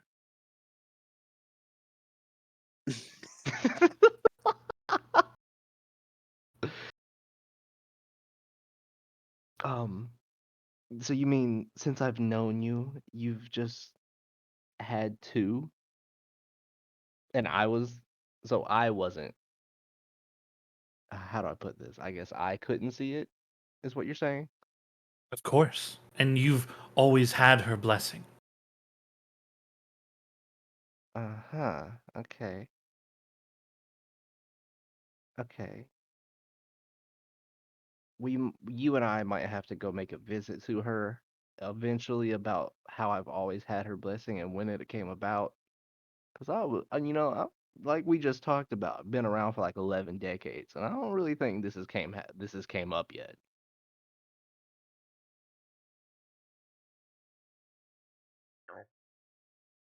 He kind of like gives like a shrug. Lizard shrug. Yeah, a little lizard shrug. Mm. Okay, well, you know what? It's fine. It's fine. And I'm just like, if you want, you can go try to grab some snacks while we're on the road. He darts off. Okay. I assume that conversation was out loud.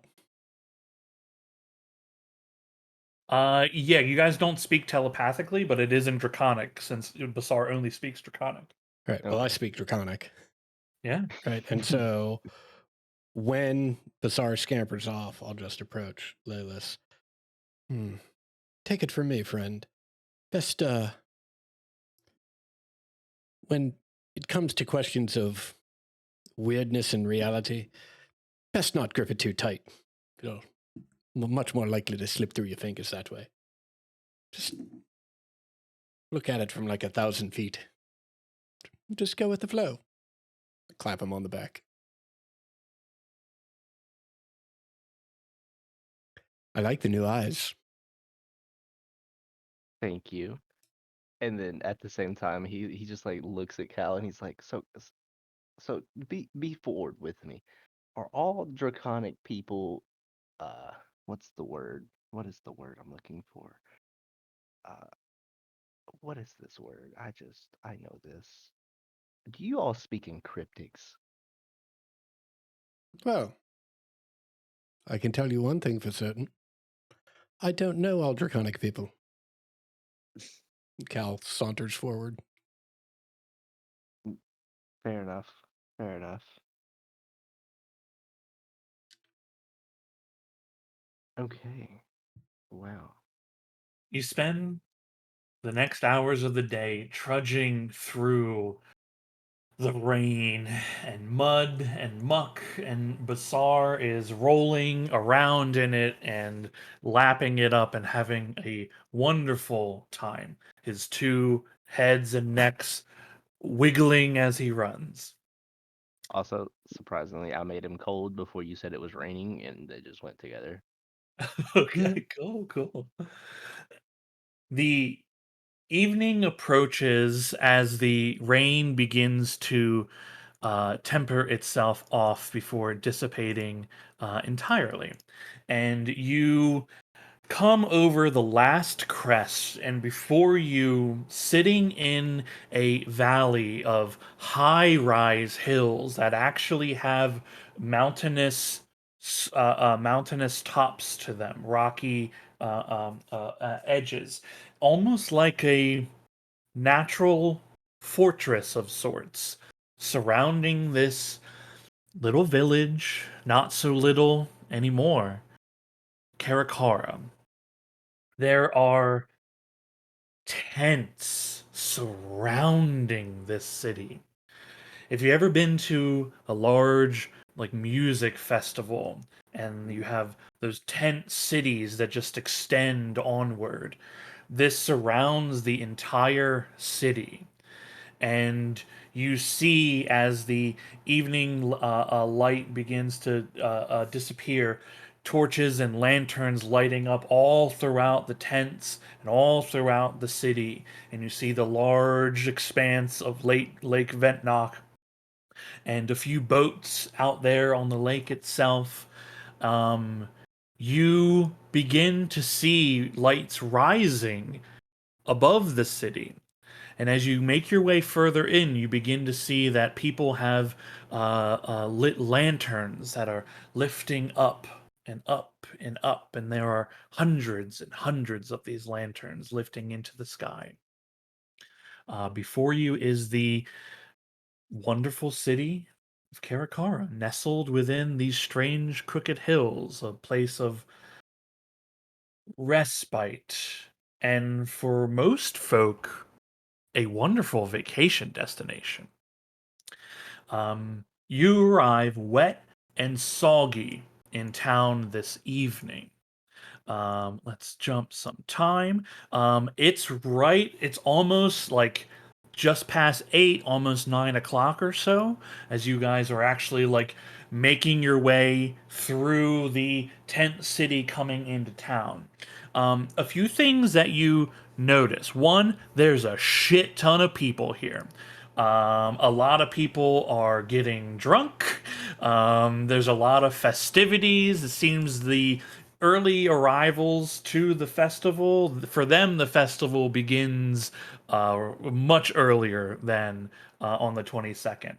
Um, can everybody make perception checks for me?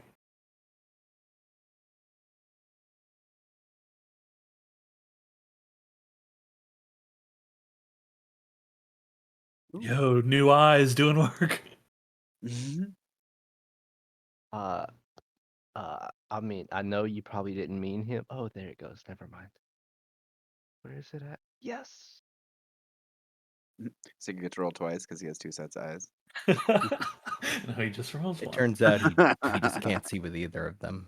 He really did split the brain now. Like, he's got the left half of one head and the right half of the other. He's Yeah. missing like 70% of his visual field. You see, the thing is, only the inside eyes work, so they just see each other's heads. That's all they can actually see. God.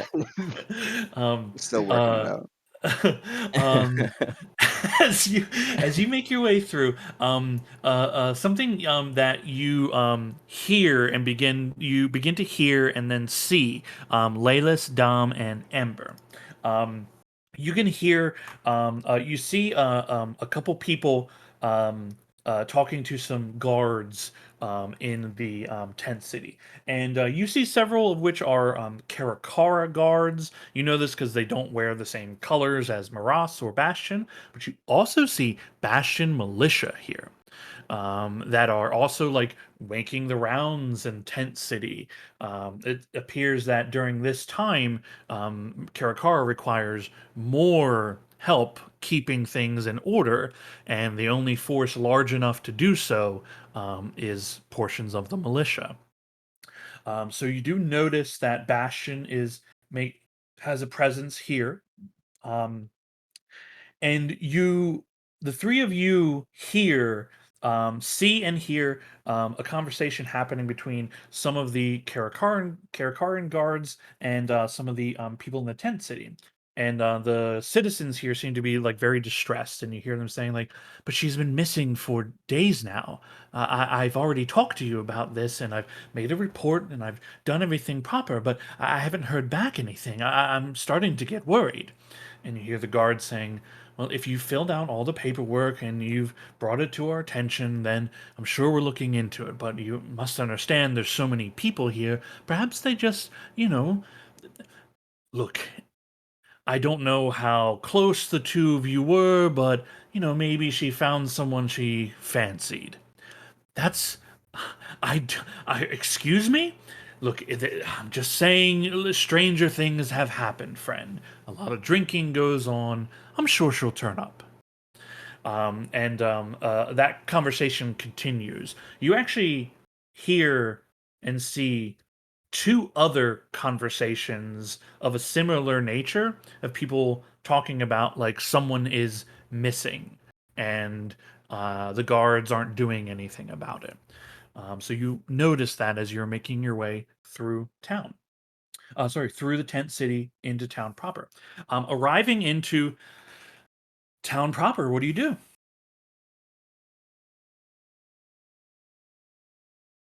It's at nighttime, right? It is indeed. Well, does anybody want to meet my parents besides Ember? I'm down. I'm down. Yeah, sounds great. Do you think we should question any of what we heard? I assume y'all guys heard it. You guys heard it too.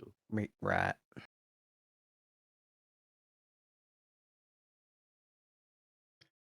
Oh my God. Did you all see that? There's a place around here that is selling cocktails in these giant hollowed out bits of bamboo. It's like 3.5 feet of cocktail. I have to find that stand. I think you'd fucking die. I think 3.5 feet of Well, alcohol? I mean, Merv, I think that might be objective. I'll look down at him. 3.5 feet of alcohol. Well, Unless you it's don't know watered what all the, the what, fuck what the down. mix is. You'd die from 3.5 feet of water. We obviously drink it over a long period of time. You would think that. I think Cal's got skills. Cal, do you want to get some long beverages? Yeah, I need a long beverage. Hell yeah, man. How many you want? We need. I Get me one, Cal. Yeah, absolutely. I'm gonna come back with it. If I can, I'm trying to hold on to all of these. I'm coming back with one for everybody. Alright. Yeah, you can. It's like you got your arms bundled in, and they're like some. There's all sorts of like stuff inside them. Yeah. Like flavoring them in different ways. They're different colors, but Right, they're yeah, super fruity. Yeah, they slosh a little bit, but you Yeah. got them. Okay, awesome. Yeah. How much did I It'll have to sit- pay for these things?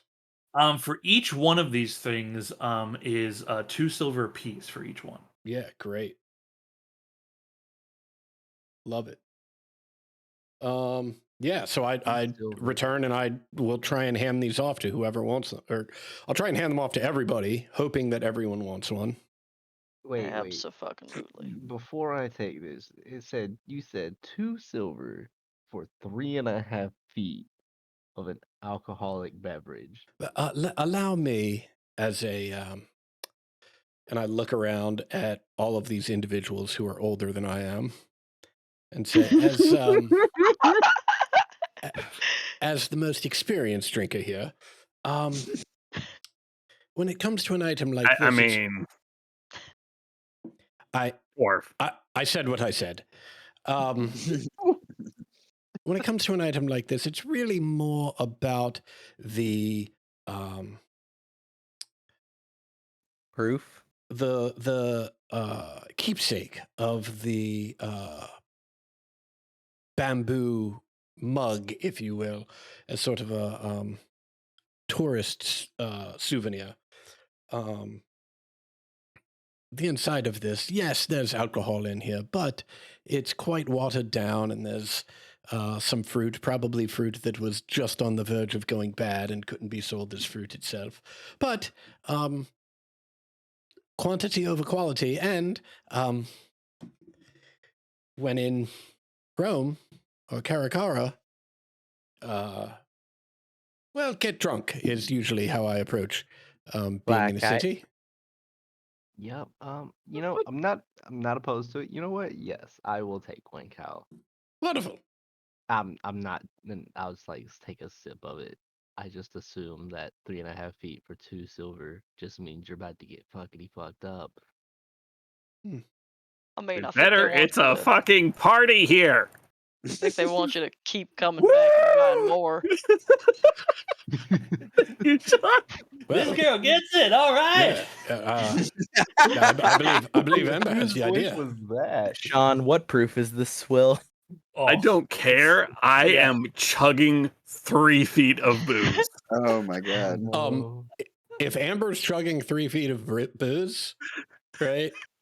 Like Cal will just sort of take a step back and witness this. And before Ember puts that big long piece of bamboo down from her lips, Cal's holding out his and is reaching to grab the empty. Ember, do you keep going? Do you drink the next one being offered to you? She's smacking her lip. How rot gut is this? Or is this like super fruity, delicious? Very mixed drink? super fruity, delicious. But it has that, like when you drink like too many Mike's Hard Lemonades, you kind of get like a little crunch in your stomach. You can feel that just starting. But like for you, come on, you drink with dwarves. Mm-hmm. That's why you could drink the whole thing in the first place without making a roll. Okay, give me one. I'm drinking the whole thing. I'm gonna get another one, but I'm gonna meet Dominic's parents before I drink the second one. That just seems the polite way to do it. I don't want to be smashed. Merv Uh, tilts one back and drinks his height in this shit. although I appreciate it, I'm not like my parents. They're the party type. Oh, really? You being drunk is not going to be a problem for them. All right, Cal, hit me. Got it. They are. Okay. I'm gonna go a lot more reasonable on this one. Like, I will breathe at some point while drinking this, unlike the first time. Okay. Merv, due to your consumption of truly wild concoctions, you also will not need to make a check for consuming this much Yeah, poison this into here's your a body. familial gut. Um, Come from a uh, long line of shit drinkers. Ember, on the second one, I will need a con save for you. It's just DC 10. Oh boy. If you have anything that helps you with poison, you have advantage on it. Sure don't, because I'm not actually a dwarf. Hell yeah. Great. Many All a right. night have you and your father like drank each other, seeing who goes under the table first, and sometimes you outdrink him.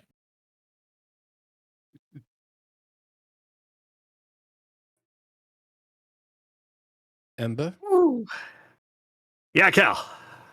for disrespecting you earlier, I truly and humbly apologize. Be honest, do you like light it on fire in there? What? You got like a furnace in there? Really good. Whoa, what if you could burp it back up and make flames? That'd be real cool. I would love to see that. I'm gonna need another one. Oh, you can have I mean- mine. I hand her mine. He was saying like that was a crazy question. Like part of her is fire right now on the Part of outside. her. It just felt like that would be a Maybe she question got that she fire on might the not inside. know about. Like that, Yeah, it's I the don't really- inside of her. Myself. Well, I She mean, I never- do some introspection, but not like. You ever puked fire?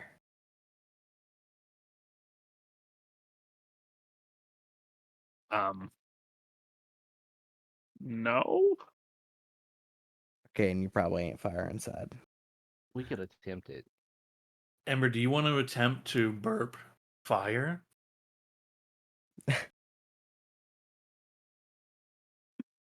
You know you do. You know you do. There's I mean, no she wrong knows answers full well besides that she no. can't. But she will take a sip of this third one. She's not going to drink, like, not going to chug this one. And then I will belch and burning hands into the air. Awesome. Fuck yeah. I will burn my free use of burning hands for this. Woo! Who is she? All right.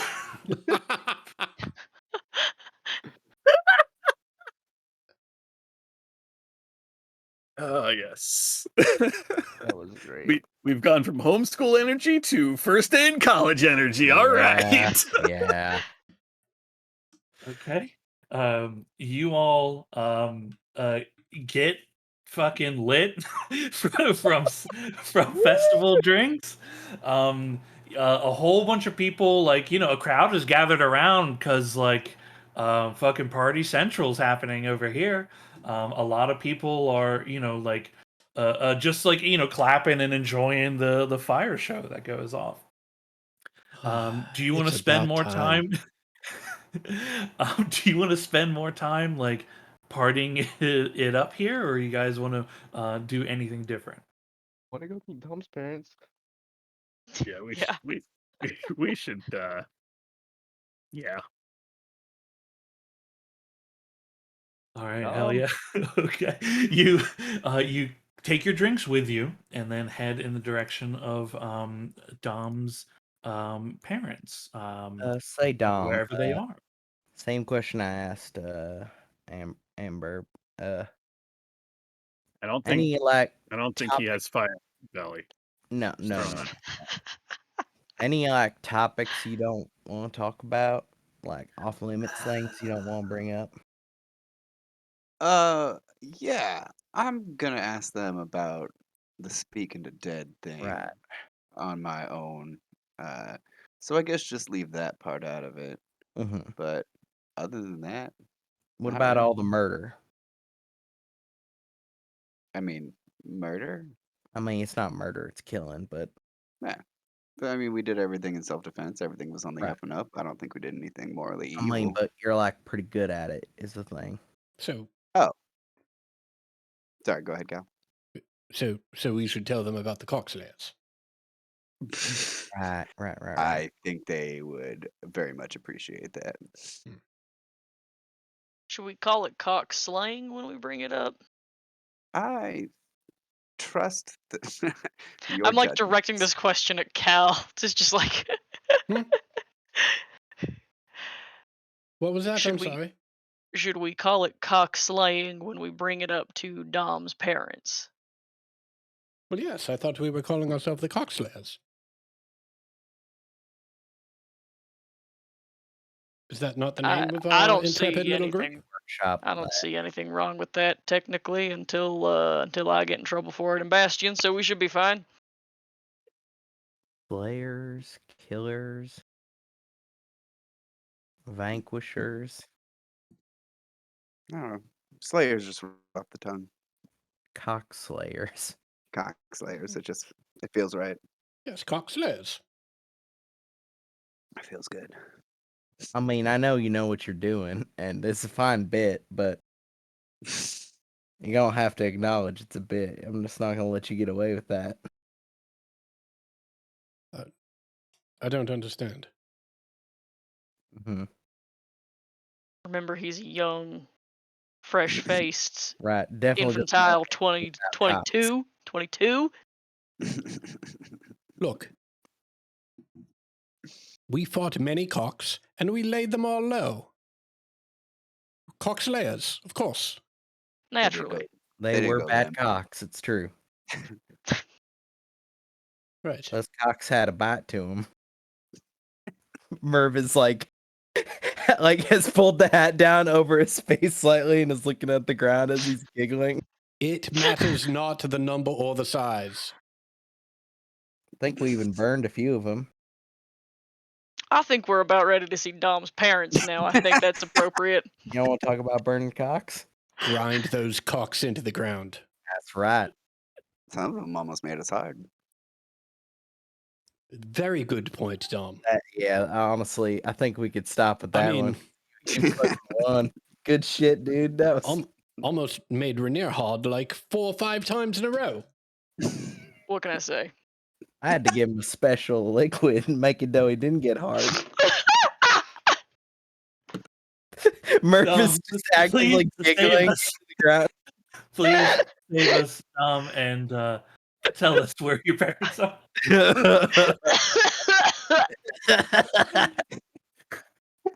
I didn't have anything planned outside. We go to them. Okay, you So head feel across. free to- yeah, You go head ahead. across town. You all see. I mean, there's like tons of people in town here. Dom, you know this is like as crowded as it gets in Karakara. Inns are filled to the brim. You pass by the Red Meadery, and there are just like people spilling out around it that are enjoying the festivities. Businesses are open late, trying to take advantage of anybody who wants to spend money, whether they're sober or drunk, it don't matter.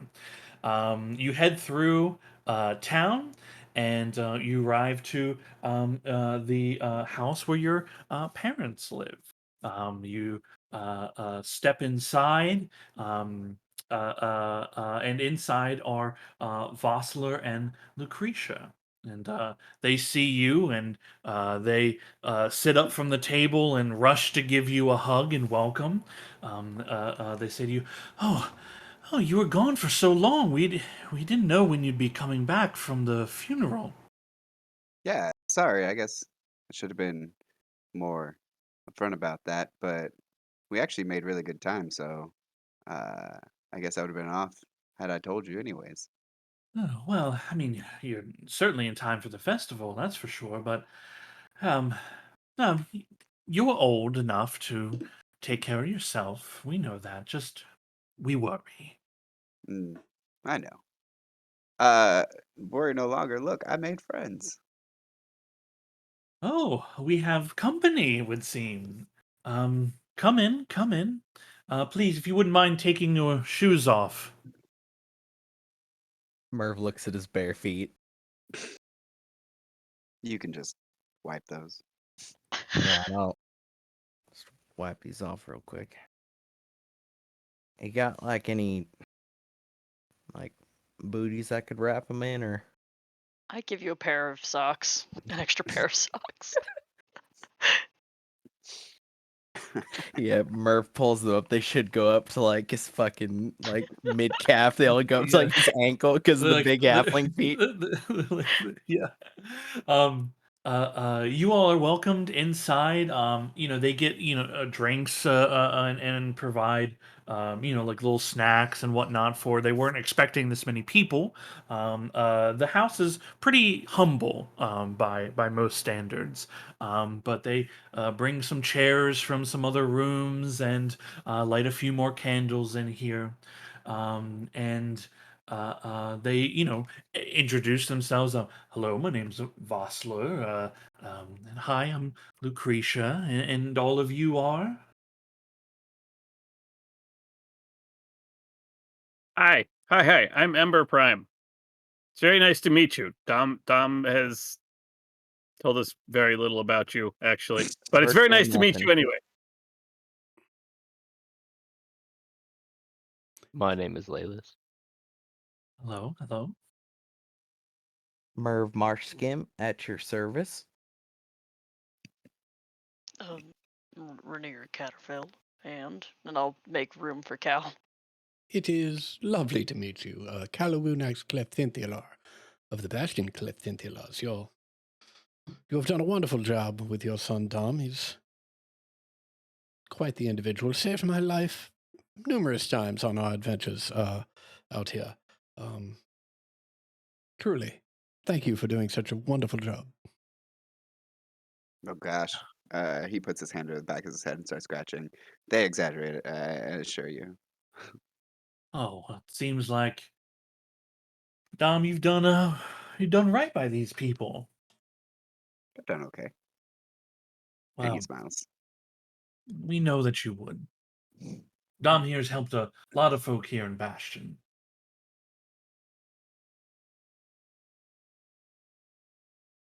You told them about the acolyte, right?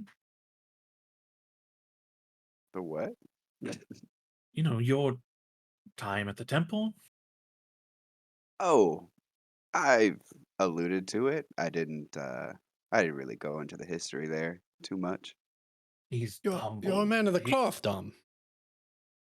In a manner of speaking. I'm devout, but I haven't dedicated myself like possibly I should have. Even still, you work to help those in need, and that's what counts. Yeah, I work with the church and I volunteer, especially during this time frame. Mm. It's very generous. You see, Lucretia look around and go, "Oh, I thought you were. I thought Phil Laurel would be here if you've arrived back. I mean, you two are thick as thieves." I'm sure she's busy right now. I plan on seeing her tomorrow, if not tonight. Oh, right, the festival business. I'm sure the meadery is topsy turvy right now. Yeah, I may help them during this time too. Oh well, then it's a good bit of coin you can make. Ah, it's never been that important.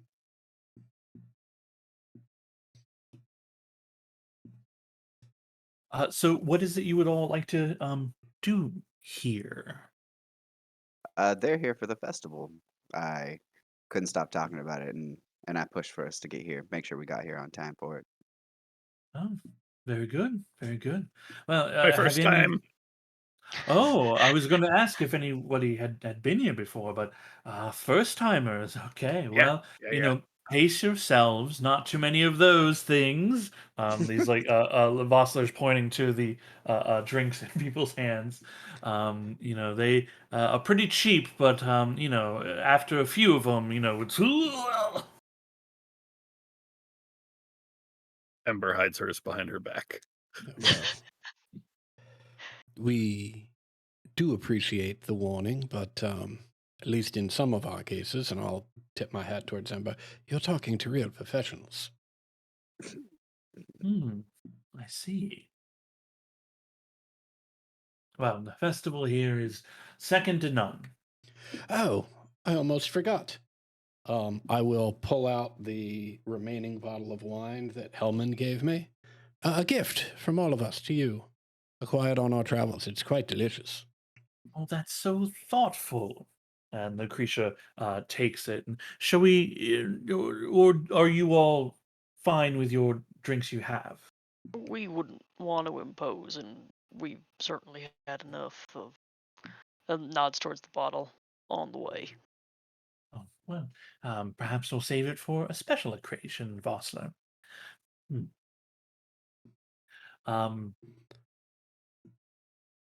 An evening is had here. You share some drinks and share some stories of the road. They're very eager to hear about what happens. They are wrapped with attention when you speak of, like any dangers that you came across. And there's a lot of like, oh goodness. These are just nice, simple folk here. The evening winds down. They don't have like rooms for you all, but they have plenty of blankets and plenty of floor space, and it is warm. They ask if you all have accommodations here in town. Oh, we actually just got into town, so Oh, well, you're welcome to stay here. While you're in town, you're welcome to stay here, honestly, because you'll be hard pressed to find any inns that are open, or sorry, any inns that have rooms available for the festival, and they book in advance by months this time of year. So, I mean, all we have to offer is floor, of course, but it's warm and dry. If you're not comfortable here, I can also set you up at the church. That way you can get a warm bed. Your offer is mighty kind. I'll say to the parents, we can figure out how we'd like to arrange ourselves. I'm sure.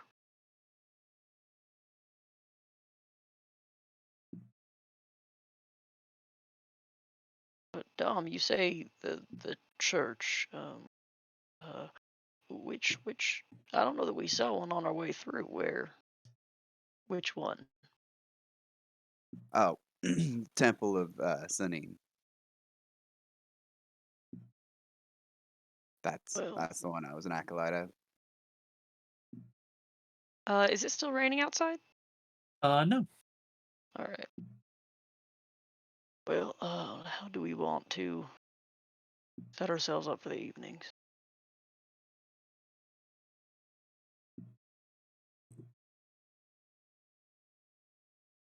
I mean, I assume we all want to stay in one place, so we should kind of all decide. I mean, I hate to impose on your parents, Dom. Oh, it's no imposition. You're more than welcome. Any friend of Dom's is a friend of ours. Things are kind of different in Karakara. We're very friendly uh, to those travel, so it's pretty customary to offer up your home to travelers.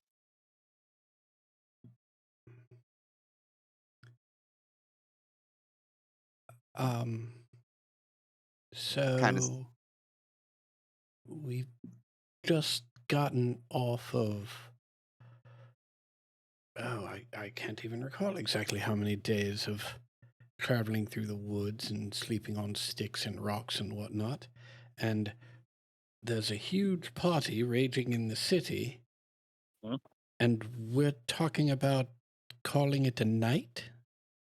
more of No, talking just about making sure we finding have somewhere to pass out into. exactly, Before we get too and drunk. that we all will know where we will all be in case one of us ain't where they're supposed to be Or in the needs to be morning. carried. I see. Well, And don't think we're stupid. hmm? Well, Don't of think course we're not. stupid.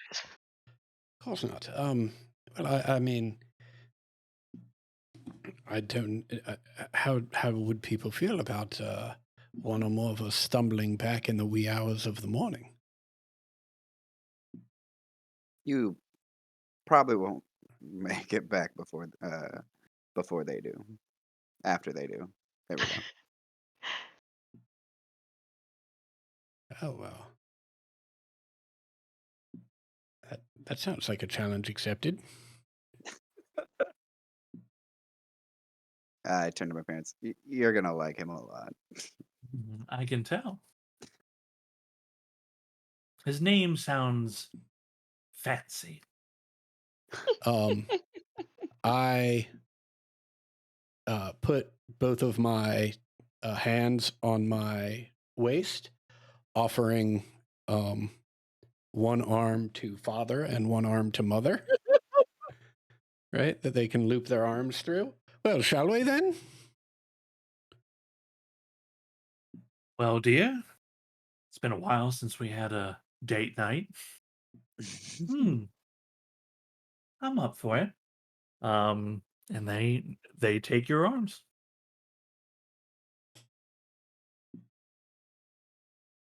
Well, I'll see you back here in the morning. In the morning, I guess. When we see you. By noon tomorrow, if we don't see you, we will certainly be looking. Wonderful. So my curfew's 11:30 a.m. Got it. Correct.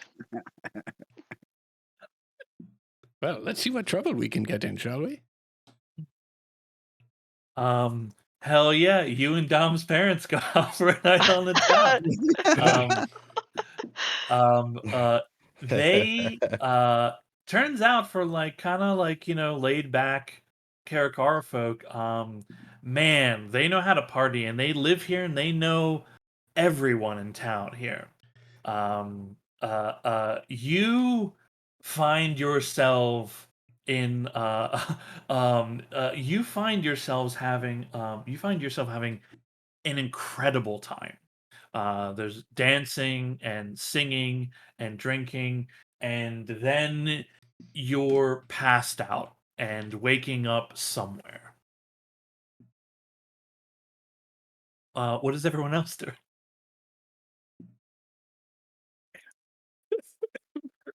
So mad. I can't believe he left me.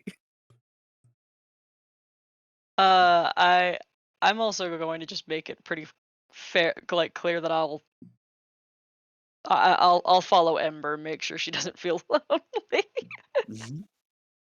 Well, I'll say this: does anyone? I know Cal wouldn't turn down a party for anyone. So does I'm not. do people want trying to go? Like, yeah, like are people going with Cal to just lose themselves in this moment? Right. I mean, just to be Yeah. clear, my motivation on getting them out of the house isn't for the three of us to go exclusively. It is to not be staying in the house right now. It's let's all get out and start partying. Is there an alley next to their house? Sure. Okay, I'm setting up my tent and Oh, busting the God. fume hatch and doing some work. Hell yeah. Nobody thinks twice about it. Yeah. Yeah. Just See you in the morning, Merv. Yep. Hell yeah. Is anyone not going out and just like you if anybody who goes out, like you just get lost in this sea of people in exuberant celebration? I'm just gonna just lay out on the floor. I'm just gonna stay and pass out. Okay. Very good. You've had a lot going on. So that makes sense as well.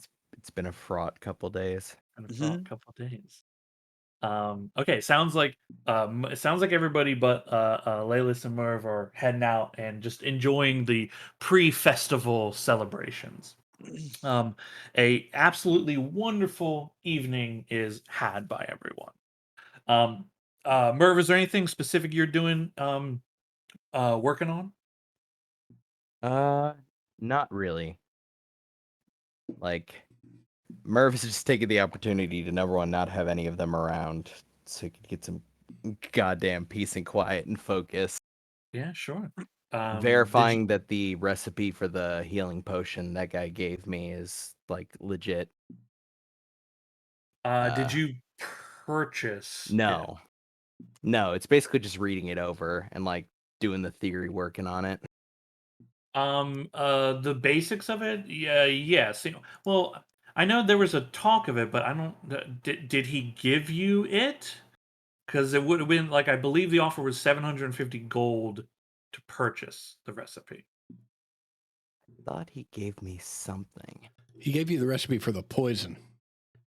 Right. The he rat gave me the recipe poison? for the Are you talking rat about the poison. rat poison? Thank you. Yes. Yeah, the rat poison. Yes. Two bits with this one, right? And I'll give you the choice. You can either make normal poison at half the cost, or your DC for poisons you make, like all poisons you make, will go up by 1. Hmm. How much does it cost to make a poison? I don't know, but it's not that much. I'll consider it. Yeah, you can let me Mhm. know about that one. You also have basilisk venom. Yeah. I want to get into this. Yeah, I make don't me know some what this yeah, fucking make me some does. alchemy tools check.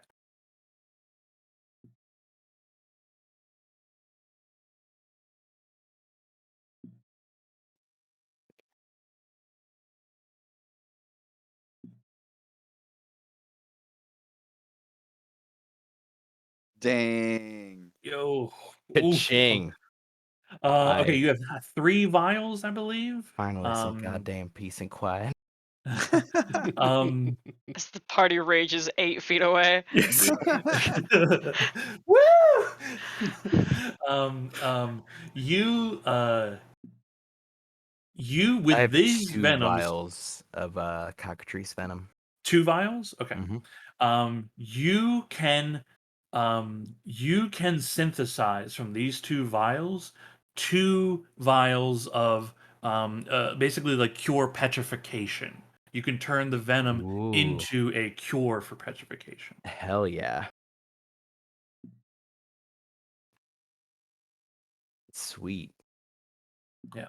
And with your 24 on that, I'll say that you can be honoring the nat 20 on it, that you can make the 2 of them this evening, that it won't take additional work. But in the future, should you run across the opportunity Hmm. to get more of this, you'd have to make rolls for the making of it.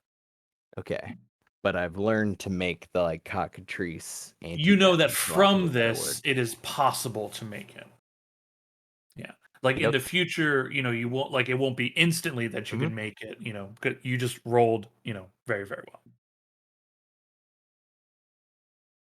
Okay. Hell yeah. 2 things of Um, cockatrice anti-venom. yeah. And you counted the money in the cockatrice um nest, right? Yes, I did. Okay. Um uh um Thinking about like you're thinking about the cockatrices, right? As you're making this potion, you're waiting for it to boil and bubble and do its thing. And it occurs to you that, wait a minute, one of those coins was different than the others. You meant to set it aside to look at it, but where did you put it? You wouldn't have given it to anyone else. Is it one of the platinum or is it just a random coin? One of the gold coins. Okay, yeah, then it'd be in the big inside bag. Should be able to pull it out directly. Or at You least the re- pouch it's in. yeah. You sift through some of the coins, and as your fingers run across one of them, like you can feel it's like slight buzz as how your fingers grasp hold of it. And you place it in your palm, and it looks like a coin. It's a little bit larger than some of the others, and that's what drew it to you. It had a bit of tarnish, and as you have it in your palm and you're spinning it around, the surface of it changes in an instant, almost reacting to the heat of your hand. And on the surface of this coin, um, you see the face. It looks like a devil from a storybook.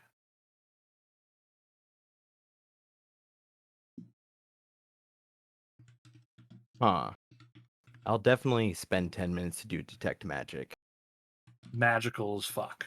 Yeah. What Yeah. school of magic or just generally magical? Conjuration. Conjuration. I guess if it requires attunement. It's stupid as fuck, but I'll attune to it. You gain the sensation through your detect magic and through your inherent knowledge of how magical items can function that this does not require an attunement.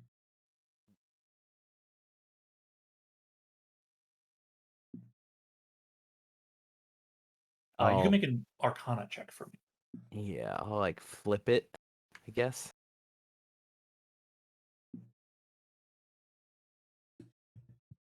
Nice.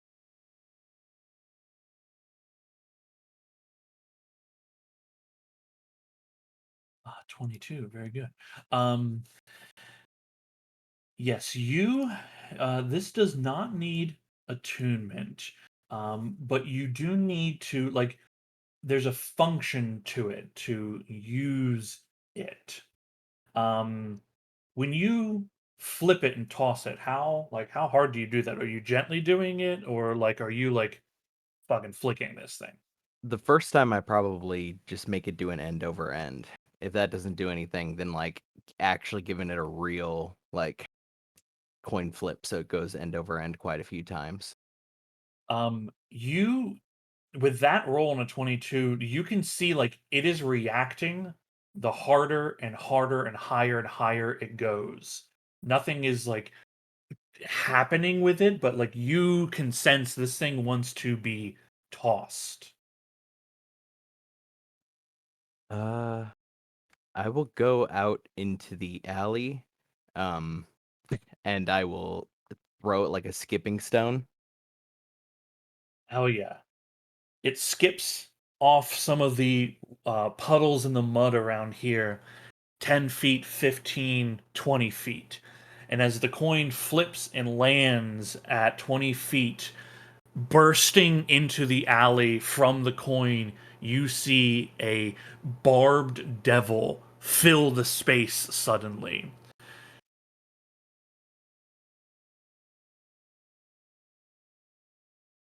It turns to look at you. You summoned me. Huh. Reckon I did. Yeah.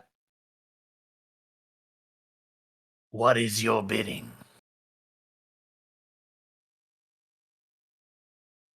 Okay. You understand you were in a coin, right? Where else would I be? Hmm. You got a name? Barnaby. Barnaby, right. How's this whole thing work here? You one-time use or what? This the first time you've had a devil doubloon? Right. Yeah, it is. Okay, so you summon me, and I Mhm. do what you need. If I don't die after an hour, then I disappear. Okay. Um, and then what? Does the coin go just back to being a coin, or? No, you can use it again. Though there are risks. There's a chance the coin vanishes and disappears into some other pocket somewhere in the world, but it's only a small chance. I mean, what exactly can I ask you to do? Kind of like scratches its chin. And this is a horrifying creature Yeah. that is standing before you. Um, says, normally I just kill stuff, you know. You got anybody you don't like? I mean, not like enough to go killing them. Mm. All right. What What if can you I do? just Can you like go invisible or anything? Like, can you fly? What's your? it's a fantastic question. What's your thing? that I did not pull their stat block up. Okay. Okay, this is a medium-sized creature, so it's like the size of your companions. Leathery skin, sharp spikes covering all of it, long pointed ears with spikes coming off of them, a long spiked tail. He says, "Well, I mean, I can throw fire if that's what you want. Um, you know, I eat people and Right, things. right, I tell you, I kill people. right. You do. Yeah. You hear in your mind, I can talk in your mind. Okay, right. Okay. If I ask you to do something, like, what do you? What's the payment? Oh, well, I mean, technically, due to the coin, there's no payment. But if you want to give me your soul, No, I like don't want to give you my I would soul. love that. That would do. Is it always gonna Honestly, be? you'd be doing me a favor. I mean, I prefer. Is it always gonna be you I summon, Barnaby? From this coin, yeah, Right. it's kind of my whole punishment. Punishment. Yeah. Hey, what's your name? Name's Merv. Merv. Hey, good to meet you. Hey, Merv, you want to give me your soul? No, I'm not gonna give you my soul. Okay, That thing you was I talking gotta about. ask. I got Right. Yeah. I get it. That with the coin disappearing, like, it just goes away, right? Like, and then you get sent on somewhere else, or I presume. Yeah, it appears in another pile of coins somewhere else, and then Okay. whoever gets it, Barnaby's back, baby. Yeah. What's the odds of that happening?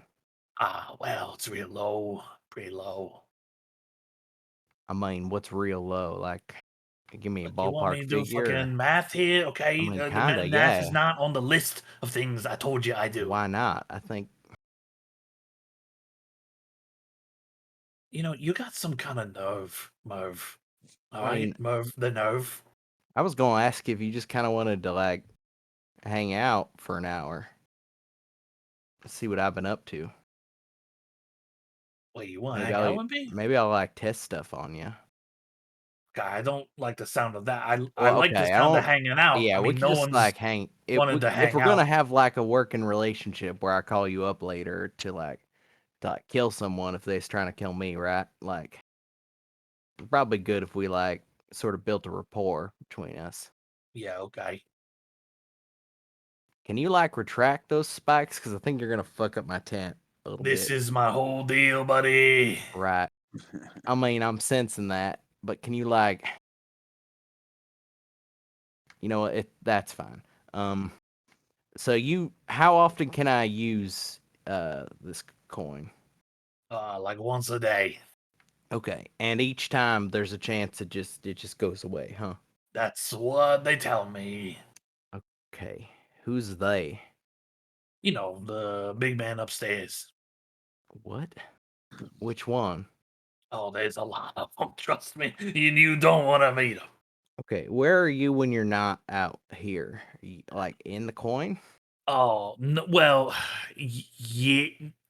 Technically, yes. I'm in like So when I'm not here, then I go back to the fourth layer of hell, and then when the coin calls, it just kind of slurps me up and then spits me out. Right. Okay. Okay. Yeah, I mean, you maybe not like in the tent. Maybe we'll like set the tent up so that you can't be seen from like the street.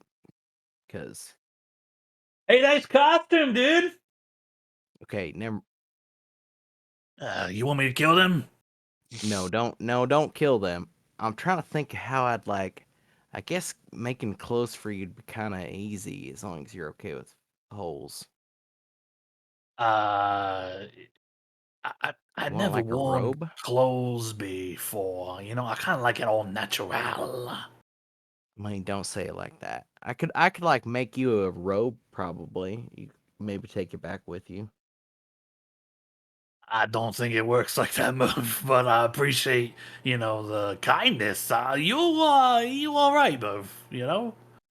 I mean, I'm probably gonna be well, assuming next time I call you, you don't just immediately go um off to somewhere else in the world. It's not like one of them things where like if you gotta then kill me right away when you go off to over there. No. It's not like it's like I gotcha. Kind of No. okay, and you last for like an hour. Yeah. What Well, happens if unless you something, like, right kills me, you know? something kills you? Yeah, then I go back to the hell and then reform myself and all that. How long does that take? 20 minutes, it's real fucking painful. Okay, we'll try not to get you dead, but probably next time I call you, maybe it'll be to meet everyone else so they don't flip their fucking shit when I do it in a more fraught situation. Oh, you got friends? Yeah, I got friends. You think they want No, I to... don't need you to kill them. Oh, okay, well, do you think anyone would want to give me their souls? I don't think they. Well, no, I don't think. Unless you had something real good to give, one of them might give you their soul if you. I good can offer. make them look like me. I don't think.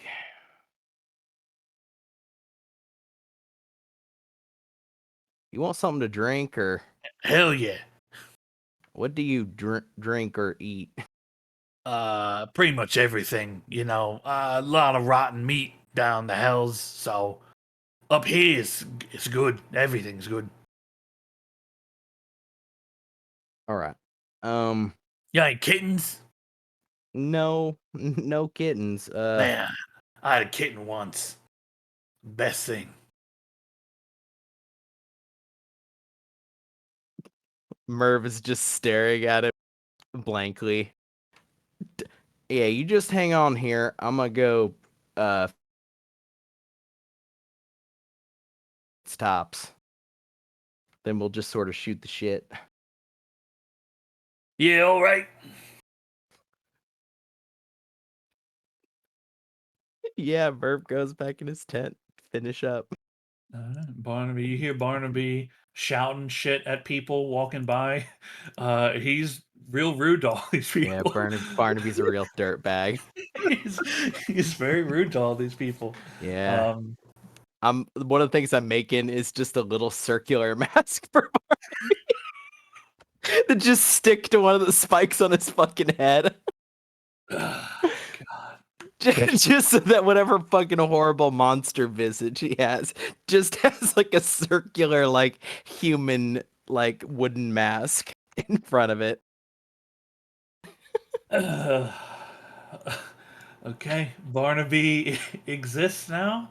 After an hour, Barnaby dissipates, and the coin cannot be used again till the next dawn. Okay.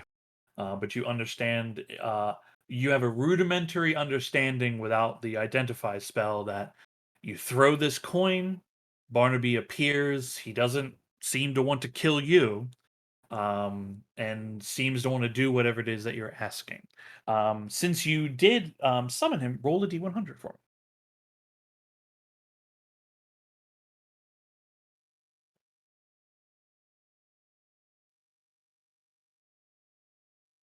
there any way to roll 1d100?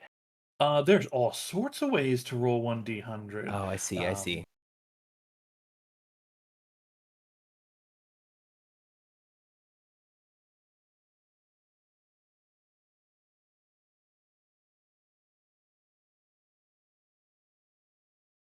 Coin does not disappear. Part of me was hoping it would just immediately disappear. I just develop a cool rapport with my new bro Barnaby, and then he just immediately fucking is gone. Cool. Merv makes a friend. You all party it up. And I think a wonderful first evening in Karakara occurs. Um, Dom, I know you wanted to talk to your parents, but I think we're going to end session, and then you Oh yeah, can no, that's fine. you can speak with them if you need to next session as people recover from the evening's festivities. Yeah. Okay. All right. That's our game for tonight.